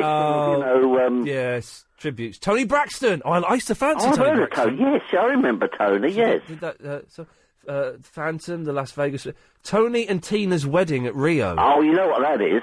Go on. That's where you pay to have a meal, and it's a wedding reception. They have it in several countries. They tried it over here. You pay, and you become part of the wedding party. I'm all right, cheers. Spamalot, Folly Berger, Celine Dion. No, she looks like a horse. Blue Man Group. No. Oh, yes, they're there, yes. Mamma Mia. Yeah. The Beatles' Love. Oh, that's still on. It's still on, is it? Oh, I might go and see that. That'll be good, wouldn't it? Yeah, it got very, very good reviews, didn't it? The music as well, the adaptations of George Martin. I'm going to see if I can get tickets for that. Yeah. I tell you what, you want to do one trip, well, if you're going to do a day trip, go down to the Boulder Hoover Dam. That is fantastic. Okay, what's because that? You can actually go right down inside the dam and see how it works. It's brilliant. Sorry, I was distracted. There's a list of categories, and it's like comedy, musicals. I'm looking at adults only. Oh dear, who's on there? Anybody we know? The Crazy Girls. Oh wow! No ifs. On the program sometimes. Yeah, it's crazy. Las Vegas sexiest. Here it is. Here, Philip. This is for you. All right. Las Vegas sexiest topless review plays in the Mardi Gras Pavilion. Oh wow! The show features the best of all worlds: beauty, music, dance, song, and comedian Stuart May. I've never heard of him. No, nor have I. Crazy Horse. Oh, Crazy.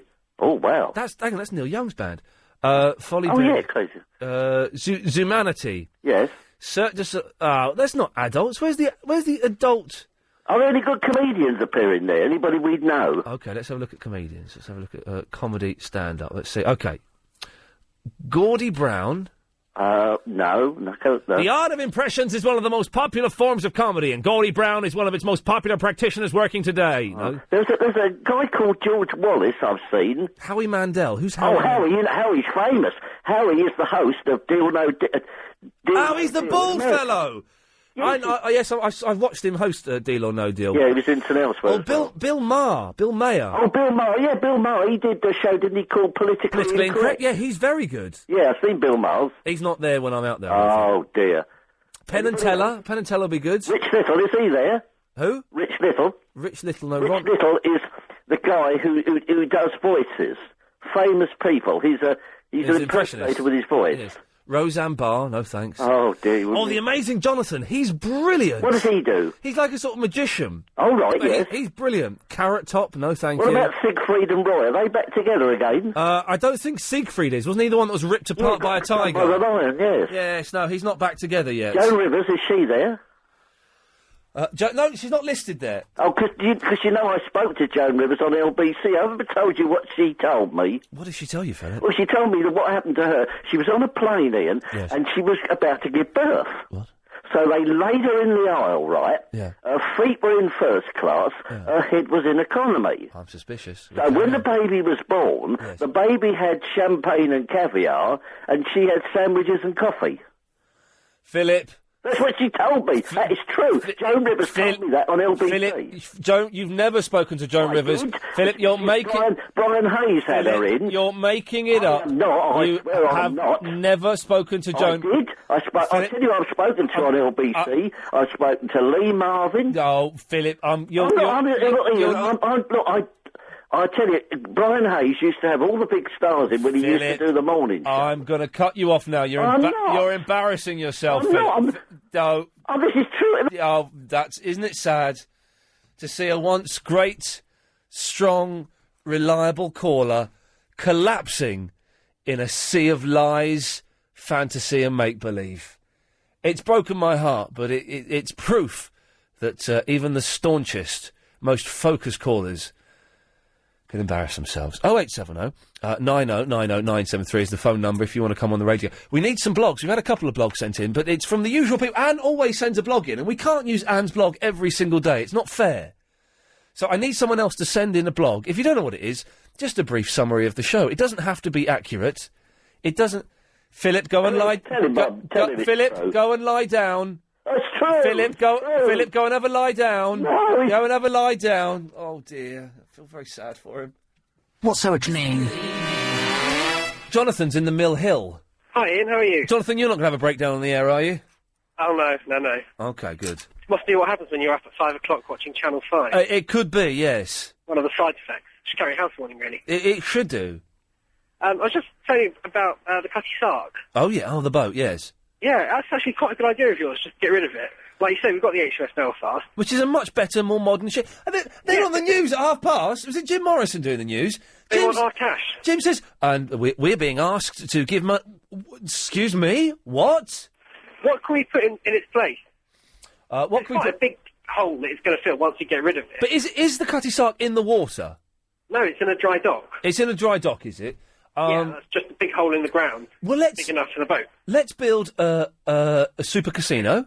Super casino, exactly. Or we could build something made of sweets for the children. Like Hansel and Gretel style.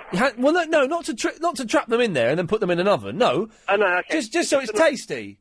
It can be fun but tasty at the same time. Yeah, that sounds like a good idea. Or they could open up another Wagamama's, because I don't think you can ever have too many Wagamama's on the South Bank. No, I suppose not. Also, Las Vegas. Viva, yes. Viva Las Vegas.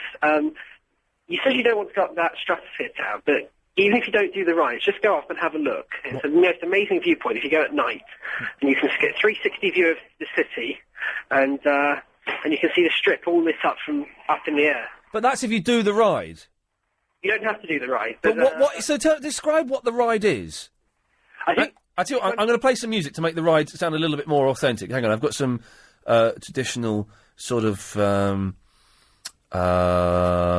music. Okay, yeah, this is probably do it. Describe the ride, Jonathan. Okay. If my memory serves me right, there's two rides. There's one of them where you sit in a chair and they take you up nice and high, and then they drop you at speed down to the bottom where you started. Are you familiar with those sort of rides? Yes.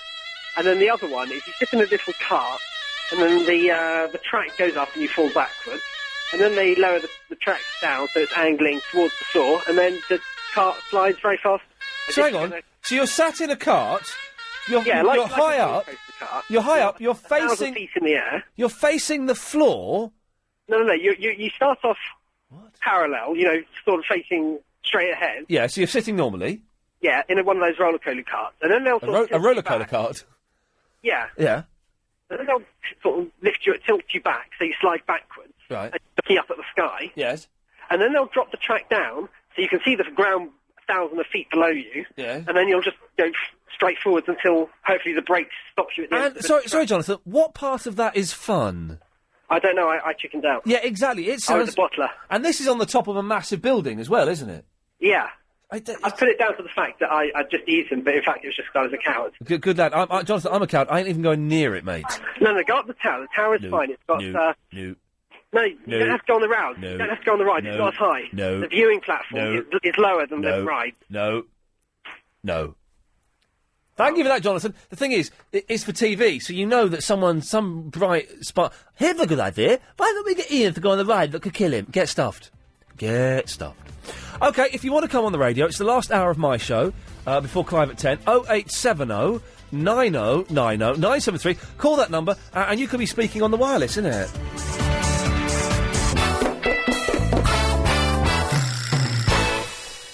There we go. Oh, look, that's... I sent you a blog already, but can you check that blog, Chris, and see if it's... that looks like it might be right. OK, 0870 9090 973. Last hour of the show. Clive Ball's on at 10 o'clock. I don't think Adrian's in tonight, is he? I think it's... I read on a website it's somebody else, but I don't know... no one tells me anything, and this bit of paper is useless, so... Must be Bill. I don't think it's Bill.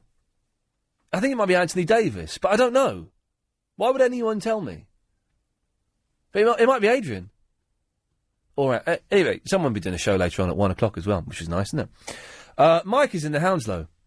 Hello. Hi, Ian. Hello, Mike. How are you? I'm very well, thank you. Jolly good show. That one's spelt better, apparently, Chris. Yes, Mike. Sorry, I'm being distracted. I'm not feeling particularly well today. What's the matter with you? I got a touch of the Clive Balls, and I'm really. Well, it is, and I'm just feeling a little bit uncomfortable, shall we say? Have you got a bit of yes, tum-tum? Yes. Well, I've got a bit of a funny head. I've got a headache, and I just feel a little bit woozy. And I'm really something going around. Well, it might be. I think it's something I've eaten. I'm really spotty as well. I don't know where that's come from. Oh, have you been eating chocolate? I haven't had any chocolate for ages, I don't think. Oh, well, it won't be that then. Hey, Mars is vegetarian again. I know. They've taken some nasty ingredient They out. were going to put it in, and they said, actually, no, we're not going to. So it is safe for vegetarians, apparently. People power, isn't it? People power. Power to the people. Yeah, power to the exactly. Beatles. Yes. Made a few complaints, and they withdrew it. Had a little word with Mr. Mars, and he right. said, I ain't doing that more. Oh, cushy. Couple of thousand emails. It's Anthony Davis in for Adrian tonight. Thank you, Rebecca. Thank you. Who's he? Who's Anthony or Adrian? Anthony. He's Anthony Davis. Anthony's good. Yeah, Anthony's good. Is he a regular? He does good voices. Get him to do his voices. Well, go on then. Well, you get him to do it. Well, I'd have to ring him, wouldn't I? Yeah, and you ain't going to do that. What sort of voices does he do? He does funny voices from around the world. Does he? Like what? I'll let him tell you. Oh, yeah. Anyway, Mike. I'll do a funny voice for you if you want. I'm all right, cheers. So, Mike, why have you called in? Because I got married in Las Vegas, January 2006. Does it count? Yes, it does count, yeah. Oh. It's all official and above board, blessed by Elvis and all that. So, You didn't have an Elvis? No, we didn't have an Elvis. They asked us if we wanted to. When we rang up to book it, they said, would you like Elvis to attend your wedding? Oh, we declined. How much does Elvis cost? I think it's about $100. Oh, a whole £65. Fantastic. Yes. It's all very cost-effective. But why did you do it in Vegas? I thought it'd be a bit of fun. Leave the family behind. Oh, did you tell them you were going to do it? Yeah, we did. Okay. And they said, oh, that'd be fun. We can come too. And we're like, no, thanks. No. Was it a bit of fun, or do you regret not doing it properly in a church?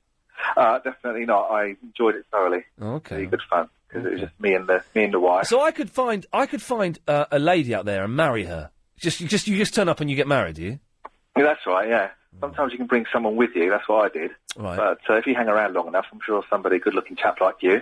It'd be funny. It'd be funny to get married. Just do it. Just do it, man. Just go over there and marry someone. Yeah. Well, you could do. Yeah. It might involve exchanging of money, a bit more than you expect. Maybe a few $100. Oh well. Hey, listen, man. I'm going to win it all on the roulette table. I'm going to be loaded when I'm over there. Are you any good at gambling? Have you done it before? All I've done is roulette. I enjoy the roulette. I'm good at it. Well, I'm all right. The first time I played roulette, I won enough money to take me and my girlfriend to Prague for the weekend in a nice hotel. So that's the best I've ever done. I've never done anywhere near as well as that since. Ah, very posh. I've been to Prague. Very nice. It's lovely, Prague. And this is before they had the massive flood. So everything, you could still get a cup of coffee for 8 pence, you know.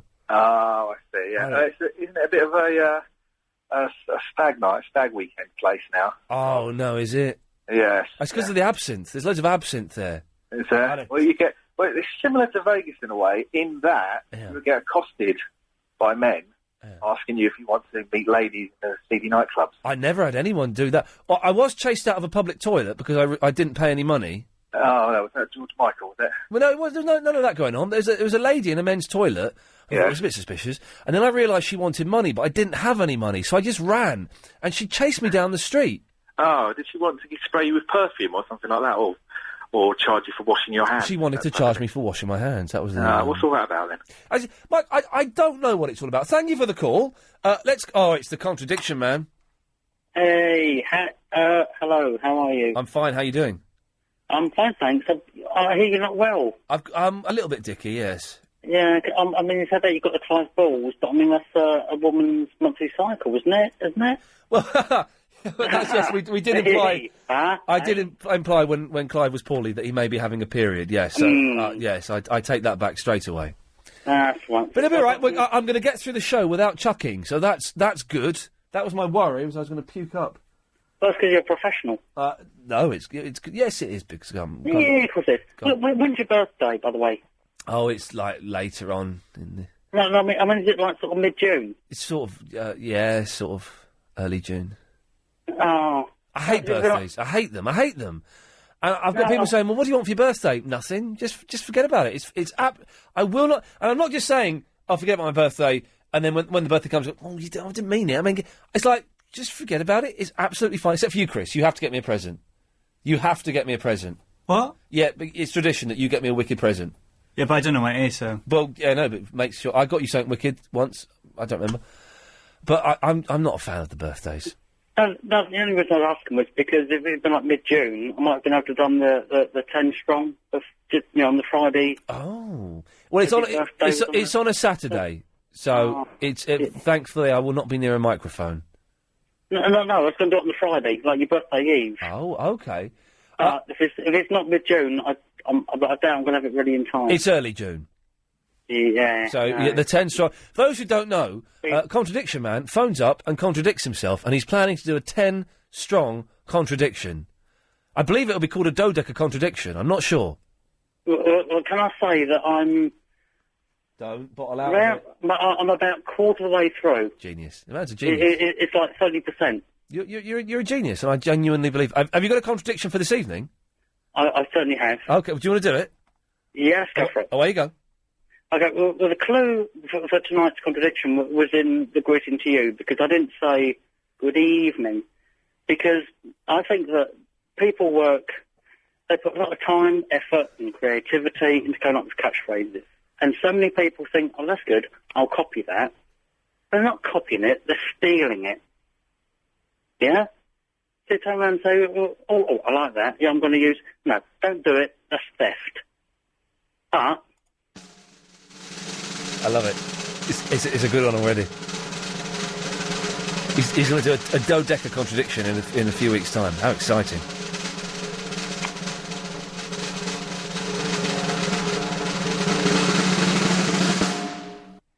More contradiction Friday. Pass it on. Globules. Good work, Contradiction Man. Thank you for that. Good evening. Good evening, good lad. The boy's a genius. The boy is a genius. 0870 90 90 973 is the phone number. If you want to give us a call, come on the radio. Dennis is in the car. I'm not in the car anymore. I've just got home. Dennis has just got home. I'm having a bad night now. I was having an all right night when I was in the car, but now I'm having a bad night. Why, what's happened? Has your house been broken into? No, someone's parked in my parking space, and then all the lights went out when I switched the light on. Oh, no. It's disastrous. But surely the fuse has just tripped, isn't it? You can do that. Yeah, I've done it already. It wasn't much of a disaster. Yeah, but it is a pain in the bum, and it must... In the dark, it's not good. The fuses must trip for a reason, but then when you go and flip the switch, they're fine again. I know, one of the lights has blown. My freezer was all right when I got in last night. It was dripping. What happened yesterday? This is really weird. Okay, got a big double door fridge freezer. Yeah. And I, by mistake, instead of turning the ice maker on, I know, I'm an idiot. But instead of turning the ice maker on, I turned the freezer off. And as soon as I realised, like 3 seconds later, I turned the freezer back on. Yeah. But it was enough to completely knacker the freezer. So all of yesterday, I had water dripping out of the freezer. And it was just water all over the kitchen. And it's kind of fine now, because I've just put the freezer on really, really cold to freeze up again. But it's all... I need to defrost it now. It's all thick frost in there. I don't think I've ever defrosted a freezer. Oh, I haven't done it I've never done it with this one. I'm going to have to do it, and the whole thing is just covered in thick ice. Anyway, Dennis, what can I do for thee? You were saying about American women earlier on. Yeah, they don't put out. They do. What? I've only, acquainted one. Yes, you've acquainted, have you? Acquainted, yeah. And she, yeah. Very, very, very easily. Acquainted? Yeah. Maybe I just wasn't attractive to these American chicks. Were they from Utah or somewhere like that? I don't think they were Mormons. No. If that's what you're saying. I don't know, you seem like nice young ladies on a trip, it was a frustrating evening, shall we say. You must be doing something wrong. Maybe. Okay, Dennis, not that I shall be indulging in this, of course, because I'm happily courting, but what's your one tip to get acquainted with an American chick? Oh. Really? Now you put me on the spot. You've never been... He's doing a fillip, this fella. He's never been with an American girl. I'm just getting liars phoning up this evening. Travel news now. Here's Karen Mercer. We've still got big problems on the tubes. There's no service. OK, how low auction time? And it has reminded me of a question that I want to ask, but I'll do it tomorrow, because it may be inappropriate to... Plasma or LCD is what I want to ask. But we'll do that tomorrow, because tonight you can win a 42-inch Samsung Plasma TV in the How Low reverse auction. Every day this... You win one every day this week. Well, in that case, we'll have the LCD versus Plasma conversation next week, I guess. No rush. I think I'm here next Monday anyway. So, the Samsung set is crammed with features and is HD ready with built-in Freeview. Remember, it's the person with the lowest unique bid that wins the game. The lowest bid in pence that nobody else makes before the end of the auction at 11:30pm tonight. So, to bid, text LBC plus your bid in pence. Good, they've gone back to the 88821. Not the 88821, the 88821. Alex, hit me with those terms and conditions. Oh, God. Bidders must be over 16. Bids cost £1.50. Standard network rate applies and you have a limited number of bids. See lbc.co.uk for full terms and conditions.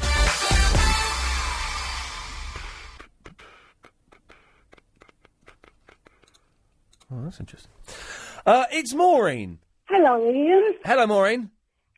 You know, last night, very late, you played some Chinese music. Oh, you're not Dirty Maureen, are you? No, I'm not. OK, we thought you were the mucky one. Who's Dirty Maureen? Oh, there's a dirty woman called Maureen who phones up and talks. She talks about me giving her a good spanking and wants to know if I want to have a jam donut and all that kind of stuff. Charming. Disgusting. Yeah, last night you played some Chinese music. Could you play it again, or...? Some Chinese music? Yeah, somebody phoned in ever so late. You know when you do that straight to air? Yes. The last bit of your show, and someone sort of played this funny sort of Chinese music. So someone phoned up and played it? Yeah, so wouldn't you have that on tape? But, it's Latino Spirit is sent in a picture. No, I don't remember. Chris, do you remember the Chinese music? It's not the you had a load Snake of Charmer knuckles one. on, didn't you? Is it this? Yeah, that's it. This is like... Oh, no, that's your Snake Charmer. That's the Snake Charmer music, yes. No, it wasn't that. By the way, Friday's show is coming live from Morocco. We're live... Really? Seriously. And you've got... Listen, this is actually very important because LBC are spending a lot of money on this. Because Chris and I have put forward typed up a brilliant proposal. Why are you going to Morocco? Well... Because of your music? Between you and me, Maureen, it's a little bit of a jolly for us. Oh, right. But between myself, Mr. Lloyd and Mr. Hooker and Mr. Solder, the bosses at LBC, it's because we think it will widen LBC's appeal. What, all the nuts out there? All the nutters... But so, Friday's show, pass it on, Maureen, because they've spent a lot of money. We'll be coming live from Morocco. Right, I'll be listening. OK, but as for the Chinese music, it wasn't your Snake Charming music. No, I know what it was. Do you know what one it was? Yeah, I know what it was. It was, Haven't you got it? I think I've got it here. Hang on, where is it? Where's it gone? Where's Chinese? It was this, wasn't it?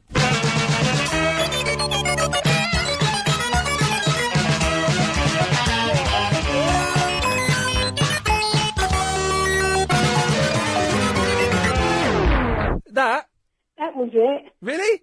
Well, it was my son told me it was his friend from work and I missed it. Well, it's Chinese. You reckon? Well, yes. It's Chinese music. Yeah. Thank you very much. That's a pleasure, Maureen. And I hope your show goes well on Friday. OK, thank you. I'll be listening. Do listen. We're live from... Enjoy your donut. Don't say that, please. No, filth. Friday show is coming live from Morocco. So, very exciting. Very exciting. It's our first sort of little outside broadcast, so I'm looking forward to it. Should be good. 0870 9090 973. I'm surprised that no one has phoned in and upset about the Cutty Sark. Almost as if no one cares. No one cares. Savage was down there early on, JS, and he had people say, oh, it's terrible, oh, it's really upset, oh, it's terrible, oh, it's so upsetting, oh, it's a boat that burnt, I'm devastated.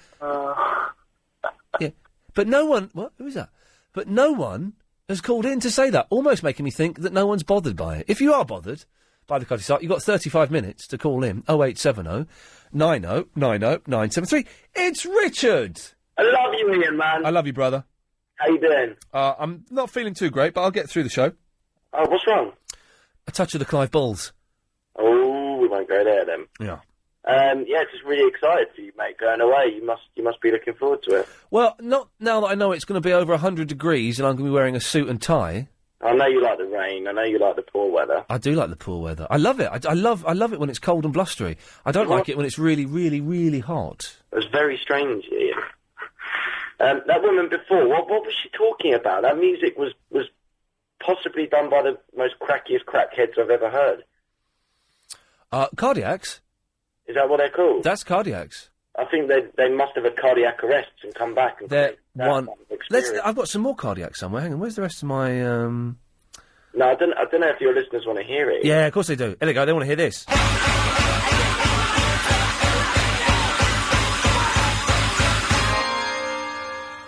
Come on now, you can't argue with that. I've got some more somewhere. Hang on, let's have one more. Let's have one more. You don't make this music. One more by Cardiacs. Here we go. Like a rhinestone cowboy. There we go. Perfect. Lovely. Now I know them. Yes. Yeah. Hey, Richard, was there a point to your call, or? Really, I just want to say hello, mate. I haven't spoken to you in a little while. The other night I got lumbered with Chris.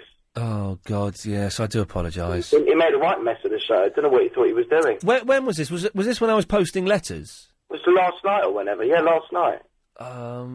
Oh, last night I was on the email, yes. Yeah, but, yeah, not impressed. Oh, so, Chris, go back to radio school. Yeah, go back to radio. He can't hear us, he's taking a phone call or something. Well, Richard, thank you for that. Cheers for that. Thanks for phoning up to criticise Chris. We always appreciate that. 0870 90 90 973 is the phone number if you want to give us a call. It's Raphael. Hey, Chris. It's Iain. Hi, Iain. There we go. Good start. Don't really like the Chinese music you're just playing. Okay. Japanese. Oh, I've got some Japanese music. It's a lot better. Yeah, hang on a minute. Let's have a quick look, see what Japanese music we've got here. Yes. Thank you. It's cuter, isn't it? Yep. And I was just wondering, because you're off to Vegas, Yeah. I was wondering would you like... No. Do you think it'd be better than... No. Because you went to India, right? No. You didn't go to India? No. You've never been there? No. But you've been to Japan? I went to Pakistan. Oh, Pakistan? Yes. Okay, do you think this holiday... Well, it's not a holiday, it's work, isn't it? Yeah. But it's all holidays, really. Yeah. Do you think it would be better than Japan? And Pakistan put together or separately? Separately. Where would you rank Pakistan and Japan? Japan is the greatest country in the world. Vegas, it won't beat it, will it, really? Vegas cannot beat Japan. Nothing. I would be very surprised if anywhere I went to could beat Japan. I went to Orlando and I went to Japan, and I thought Orlando was the best holiday I'd have in my life. Yeah. But Japan topped that. Where did you go to in Japan? I went to Hiroshima. I went to Fukuoka. I went. Sorry about the accent. No, yes, you're making the effort. Narita. Yeah. And Miyajima Island. Wow. And did you not when did you go? Where did you went to Tokyo? Right? I was in Tokyo for 4 days and Kyoto for 2 or 3 days. It was chilled there, right? Tokyo? Relaxed. No, Kyoto. Kyoto, yeah. Kyoto's like stepping back in time. It's stunning. But when you went there, did you not wonder why more old people from our country or Western countries didn't go there? No, I didn't think that. Did you think that? It's really chilled out, especially Hiroshima. Yeah. It's I don't know why people don't go to Japan as much. Especially old people. They should go. They should go. I think people think though that Japan is going to be like Tokyo all the time, and I kind of thought it would be like that, like Blade Runner. But it's not. It's only Tokyo is like that, and everywhere else it's so laid back. Is all nice and quiet and relaxed. Pakistan was good, but I was there for 3 months, and that was possibly a little bit too long, and that was really hard work what I was doing there. Oh. That was really hard. But Pakistan was was fantastic. I loved it there. I wouldn't.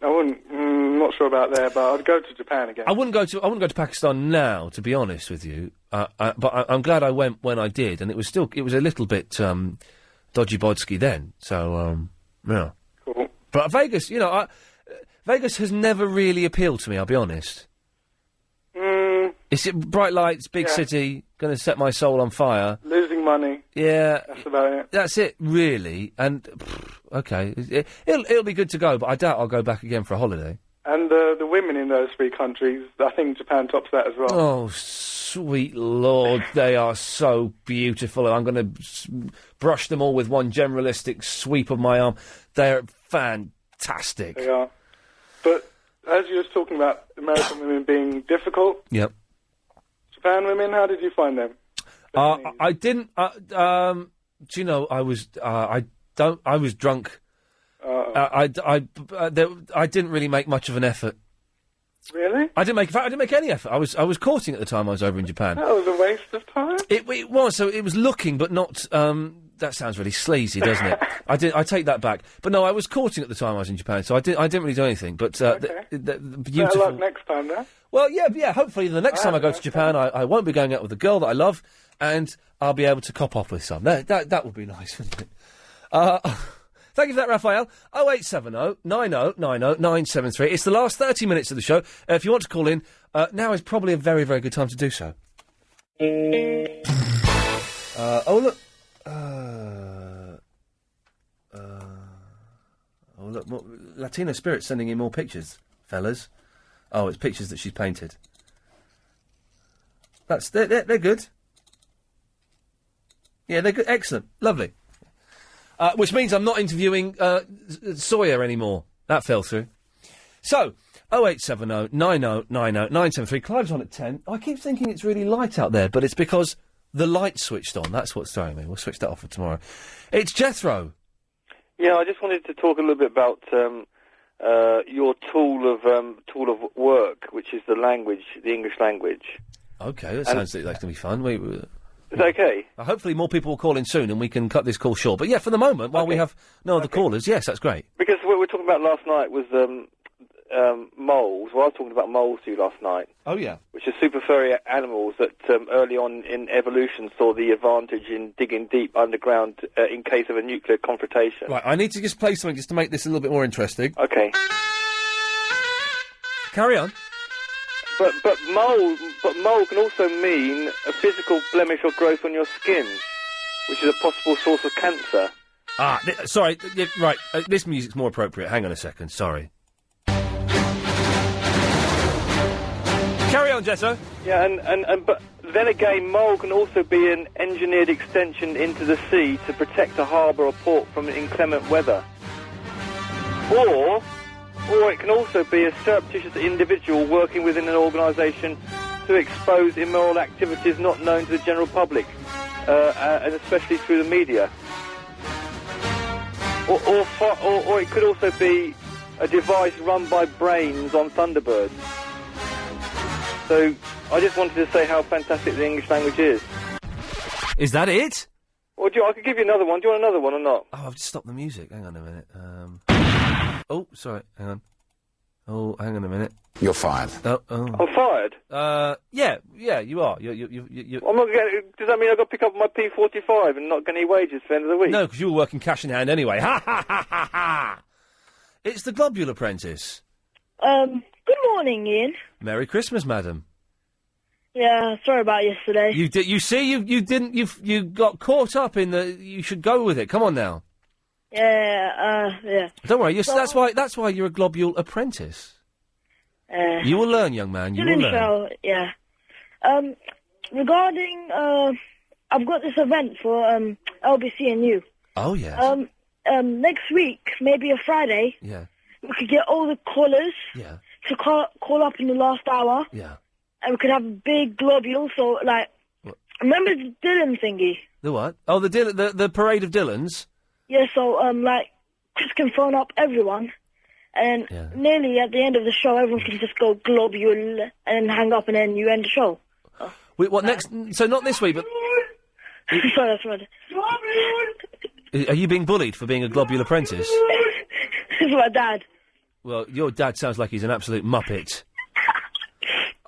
We could... So not this Friday, but the Friday after? Yeah. Yeah, do it, definitely. Definitely we We'll should do probably do something this Friday anyway. Yeah, well, this Friday we're coming live from Morocco. Oh, wicked. So that's going to be... Come? Well, you can come via the radio, which means no, you can't. Oh, crap. Okay. Yeah, okay. Does your dad know you use language like that? Hello? My dad's a muppet. Will I talk to you as well? Yeah, well, your dad is a muppet. And so are you, Fatima. Yeah, Fatima. Shut up. Yeah, shut up. Stop fighting. Yeah, Fatima, stop fighting now. Leave me alone. No, and you stop fighting. Peace. I can't believe you're speaking to Ian. Why would he want to speak to you? Because I'm the Globular Apprentice. I'm trying to speak to Ian now. Shut up, please. That's it, really. Can I speak to Fatima? Fatima! Fatima! Fatima! Ian wants to talk to you! The Muppet's gone. Ian wants to talk to you! No, I'm serious. Ian wants to talk to you. Yeah, she's just coming. Go on, then. Here, I'll pop to her. Hello? Hello, is that Fatima? Yeah, hello? Hello? Is that Fatima? Yes, it is. What do you think of your... is it your older or younger brother? Older. What do you think of your older brother being the Globular Apprentice? But, well, I think it's good that he's got something to do. He's a bit addicted to RBC. Oh, really? Yes. Is that a good or a bad thing? In the middle. In the middle. What? Because when you want to talk to him about something... What? If you want to talk to him about LBC, then it's fine. But if you don't want to talk to him about LBC, he talks about LBC. So he only talks about LBC? Most of the time. What does he say about LBC? Oh, he's just talking about globule this, globule that, globule songs, stuff like that. Do you not find that a bit boring? Yes, I do. Okay. What would you? Can you say globule? Maybe, but I don't want to try. Go on, try it. No, I'm right. Go on, Fatima, embrace it. Say it. No, I'm alright. Come on, say it. Globule, No, I'm all right. globule. I'd rather say good evening. Oh, go on then. Good evening. Here we go. Excellent stuff. Fatima, thank you for that. Okay. Bye-bye. Bye-bye. Lovely, there we go. Well, that was a nice glimpse into the Globular Apprentice's rather bizarre life. Chris, these 3 phone calls I see on the screen before me, are these the only phone calls we have? Or do we, and I'm praying we do, have numbers written down on paper? Do you want the good news or the bad news? Ooh. Let's have the good news. The good news is I do have some written down on paper as well. Fantastic. Well, then let's hear the bad news then, because nothing can knock me off my perch now. They're not answering. Oh, jeez. Wow. Wowzers. It's going to be tight. Carmel? Hello? Who's this? This is Kamal. Kamal? Yeah. Okay. He's put Camel on my screen. Oh. Idiot. Everybody Yes, Kamal. Doesn't matter. Yes, first caller here. Oh, hang on a minute. Hello, Roger, right? Yeah, sorry. Oh, that's all right. No worries. Yeah, go help yourself. You're doing Clive show tonight, are you? Yeah. Okay, excellent stuff. Good. Bob's not here tonight, Kamal. Okay. He's bunking off. Although he was in... All right. Bob was in today. What is he doing? Has he just gone home? Just fancied having a day off? I don't know what he was doing, but he's off tomorrow as well. Unbelievable. Okay, we'll have a good one. Cheers. Yeah, but Crazy Bob isn't in tonight. Oh. Does that mean I'm lucky today? That means you're lucky, yeah. Yeah, all right, thank you. Yeah, well done. So, Kamal, what can I do for thee? Okay, I heard there is a live show from Morocco on Friday. On Friday's show, Chris, Alex and myself will be coming live from somewhere in Morocco. Now, for obvious reasons, we can't tell you exactly where in Morocco, because you'd all turn up and we'd be mobbed. It would be mental. So we will reveal the secret location in Morocco at 7 o'clock on Friday's show. Okay, then. Well, why is that? I was wondering if you can make a little appeal for, because you see there is a holiday maker that said that she actually saw little Madeleine that was not from Portugal. Right. And I was wondering if you can make a little appeal for anyone who holds any information or someone who we could make a little appeal, but I don't think that the people listening to this show, and this is in no way to denigrate what's happening over in Portugal and potentially around the world, but I don't think the people listening to this show would know where she is. So I think because it's a fun entertainment show, it would be slightly inappropriate for us to do that. But we'll certainly keep our eyes open. Thank you very much. OK, Kamal, thank you for that. And thank you for reminding us of that. Thank you. 0870 90 90 973. George is on his mobile. Hello? Hello, George. Good evening. Good evening, George. Good evening. I want to talk about that car spark what caught fire. Yes? I know what happened. Okay. There was a bloke what used his clipper. A bloke that what? He used his clipper. What's clipper? A clipper. That's what he used, didn't he? He was in Australia and he had a couple of schooners. He was three sheets to the wind. He got out his clipper. Well, excellent call there, George. Well done. Thank you for that. Matt's in the Tottenham. Hello. Hello, Matt. How's it going? It's all right. Good, good. Did you do your Beach Boys weekend? Do you know I didn't in the end? What, your early 70s Beach Boys weekend? I didn't. I only watched one Laurel and Hardy film. Really? I tell you what. Saturday was kind of I was kind of busy until mid-afternoon. Really? And then I went to see if Saturday was out. Then I went and saw Grey Gardens at the BFI, and so Saturday was out. And then Sunday, I had the start of this upset stomach, and I felt a bit depressed as well I felt a bit miserable on Sunday. Yeah, okay. You know, do you ever get that? Where it's just like, you have a good Saturday, and then Sunday, I just felt really miserable and really down. Yeah, and well, sometimes Sundays are lovely, but... I've had some great Sundays recently, but this Sunday, I was just there thinking, do you know what?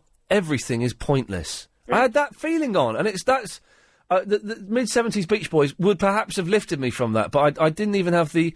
I had a terrible night's sleep Saturday night. It was so bad, I woke up at 5 o'clock, 4:30 I woke up, Sunday morning. At 5 o'clock... You should have put this on and calm me down. Oh, I should have listened to this. I should have gone downstairs. 5 o'clock Sunday morning and put that on. You're absolutely right. I'm stupid for not doing it. Yeah, never mind. But I've got something a little bit similar to the Snake Charmer music, maybe. Oh, yeah, go on. Oh, give it a go. It's a noise. When you're fed up, turn it off. All right. All right.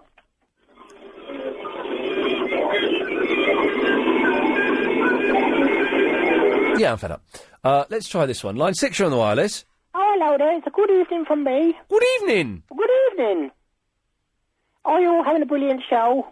Well, brilliant is perhaps too strong a word. I haven't been listening, you see. I've been a bit busy doing other things. We had Teabag on. Teabag? Teabag. Oh, that from the show? From Prison Break. Prison Break? Prison Break. I've been missed it. Oh, it was good. I have to get a podcast. And then, yes, I would. And then it went downhill a bit, and it's an all right show. It's not brilliant. It's not bad. It's fine. If you get a podcast, yes, you can download it on the website. Is that correct? You download the podcast on the website. Yes, and you can always take a good evening with you throughout the day. Exactly. You can have a good evening at any time of the day. You can. A good evening any time of the day with an Iain Lee podcast. That's a damn good slogan. I wish I'd thought of that. Yeah, well, you can use it. Well, I don't charge. Thank you. I shall certainly bear that in mind. It's a good evening, any time of the day, with an Iain Lee podcast. Thank you. Good evening. Good evening. Good evening. Yes. So there we go. That's Betty. Oh, hello, Iain. Can I come back to you after the travel? Yes. Is that way we have a little bit longer to talk? Yes. All right then. You're right. Yes. Okay. Good. Bless her. 0870. 9090973. We're slowly rolling on towards the end of the show. I don't quite know how this has come upon us. It's the last 15 minutes of the show. Clyde Ball's on at 10. They're setting up next door. So, 0870 9090 973. We'll speak to Betty after we've done this. It's the travel news now, and it's Karen Murphy.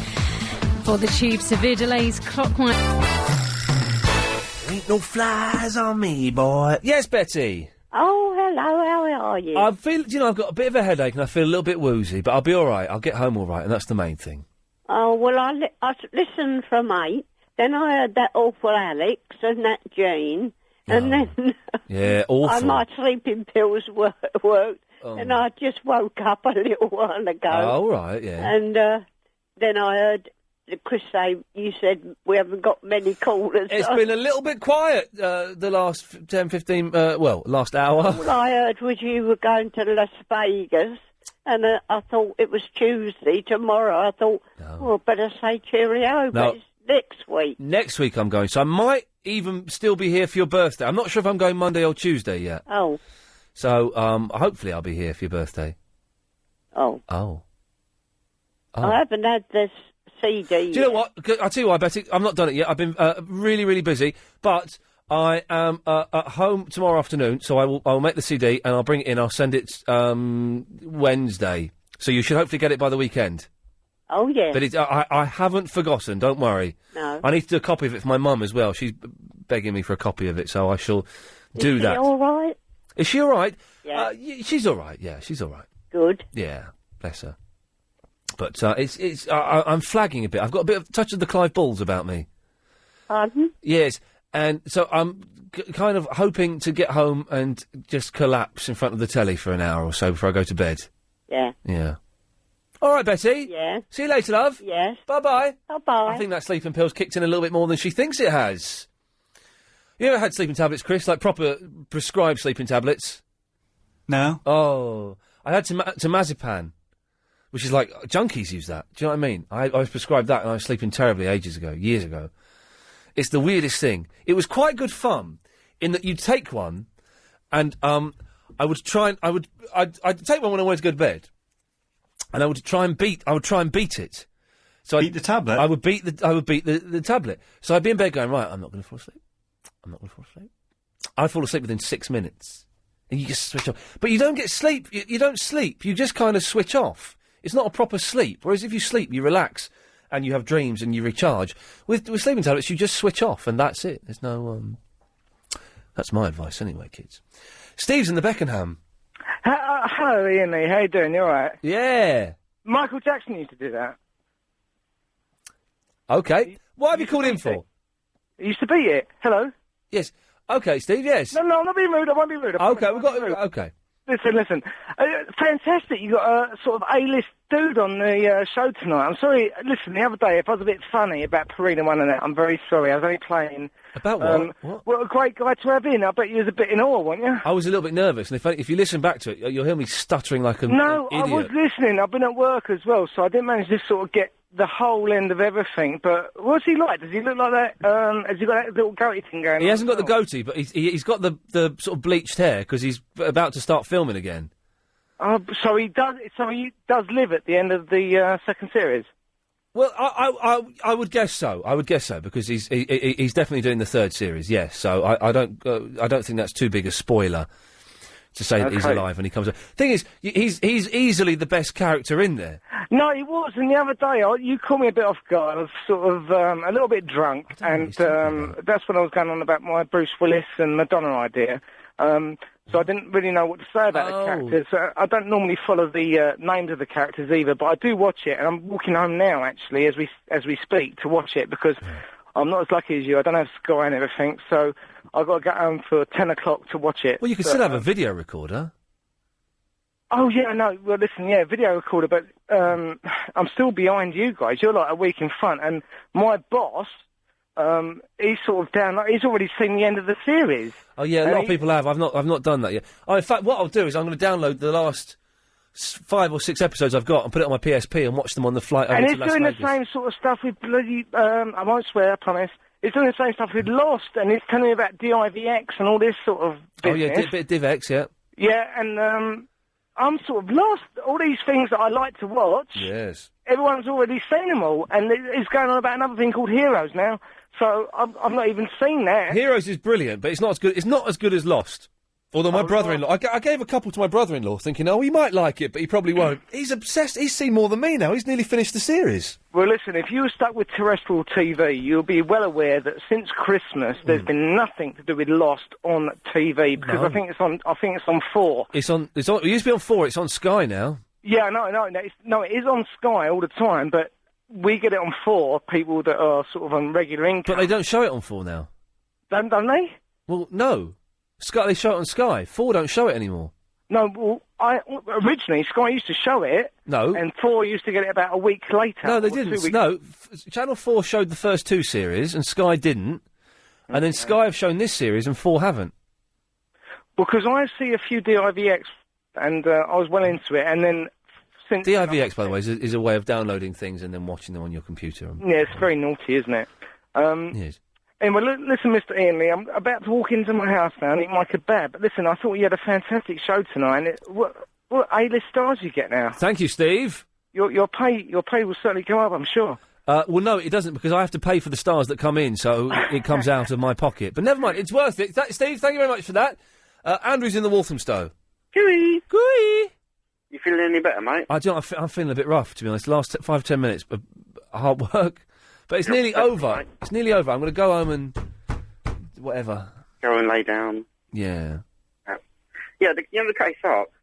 The Cutty Sark, the boat what burnt, yes. Yeah. To be honest, it's a shame that he burned, but...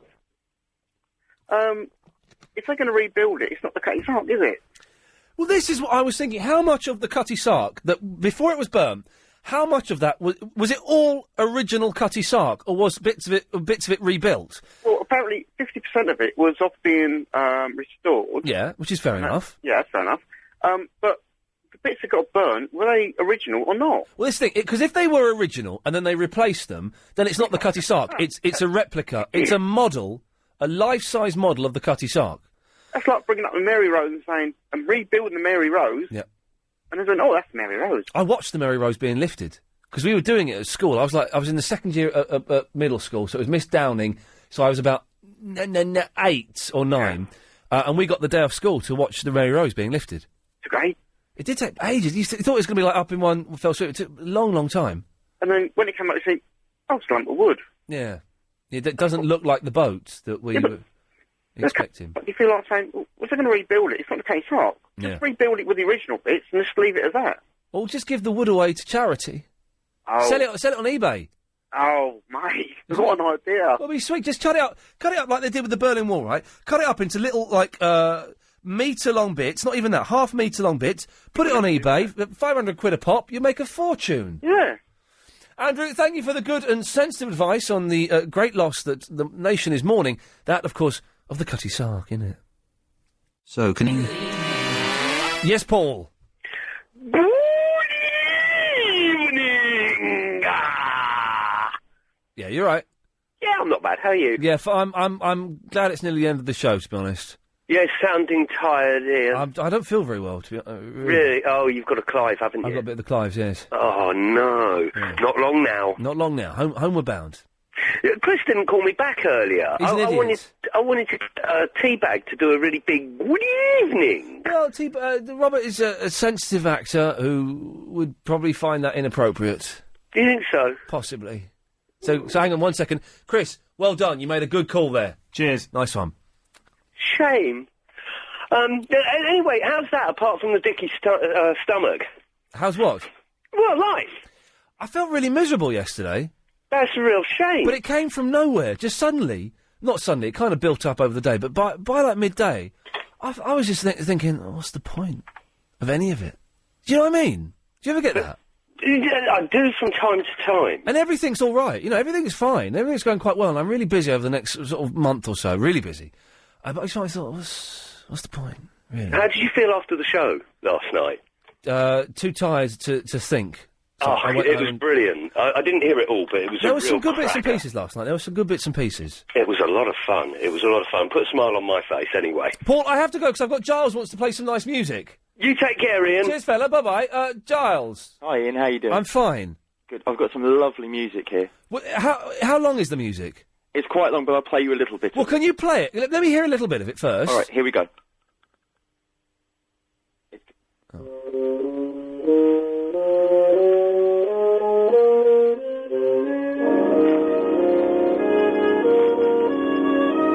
Oh, it is quite nice. That's a little bit so far. It is quite nice. What is it? It's by two guys called Carlos Nino and Miguel Atwood Ferguson. I found it on MySpace today, and I'm obsessed with it. You couldn't email it to me, could you? Or email me the link? I can do it via MySpace if you like, because I'm not actually on my computer right Do it via MySpace and send me the link, 'cause it sounds quite nice. All right, it's lovely. Giles, thank you for that. I've got to go. Okay. Bye-bye. Good evening. Oh, I've come. Are you all right, anxious? All of which makes me anxious. Good lad. So, if you missed the show today, it sounded like this. Hello? Hello, Gina. Hello, is that Teabag or Ian? This is Ian. Teabag's here. Or Robert, perhaps you should call him. Pardon? Yeah. I think you've got such a sexy voice. Oh, well, thank you so much. It's been a really good start to the show so far. Yeah, so we could all make imaginary guns in our right hand and fire up in the air to celebrate. Bang! Bang! Bang! Bang! Bang! Bang! Bang! Bang! Hey! Hey! Bang! Bang! Can we also take off our imaginary hats and toss them up in the air? All right, go on then. All right. Hey! Oh, yes. dropped the bomb. What? What's happened to my screens there? My screen's just gone dead. Why did that be? Whoa! Whoa! Yeah! Woo! Yeah, man! I've got such a rush off that. High five! Yeah! I just got a wicked buzzy buzz. Enjoy your donuts. Don't say that. See, if you see Jesus, say hi to him for me, will you? Fantastic. Robert Nepper came in. Superb. What a nice bloke. I will get you Series 1 on DVD, Chris, but maybe sometime. That's it. I'm off home. Back tomorrow at 7. Clyde Bull's up next. Was there something else I was going to say? I don't think so. I shall leave the last few minutes with the Anxious Man. Good evening.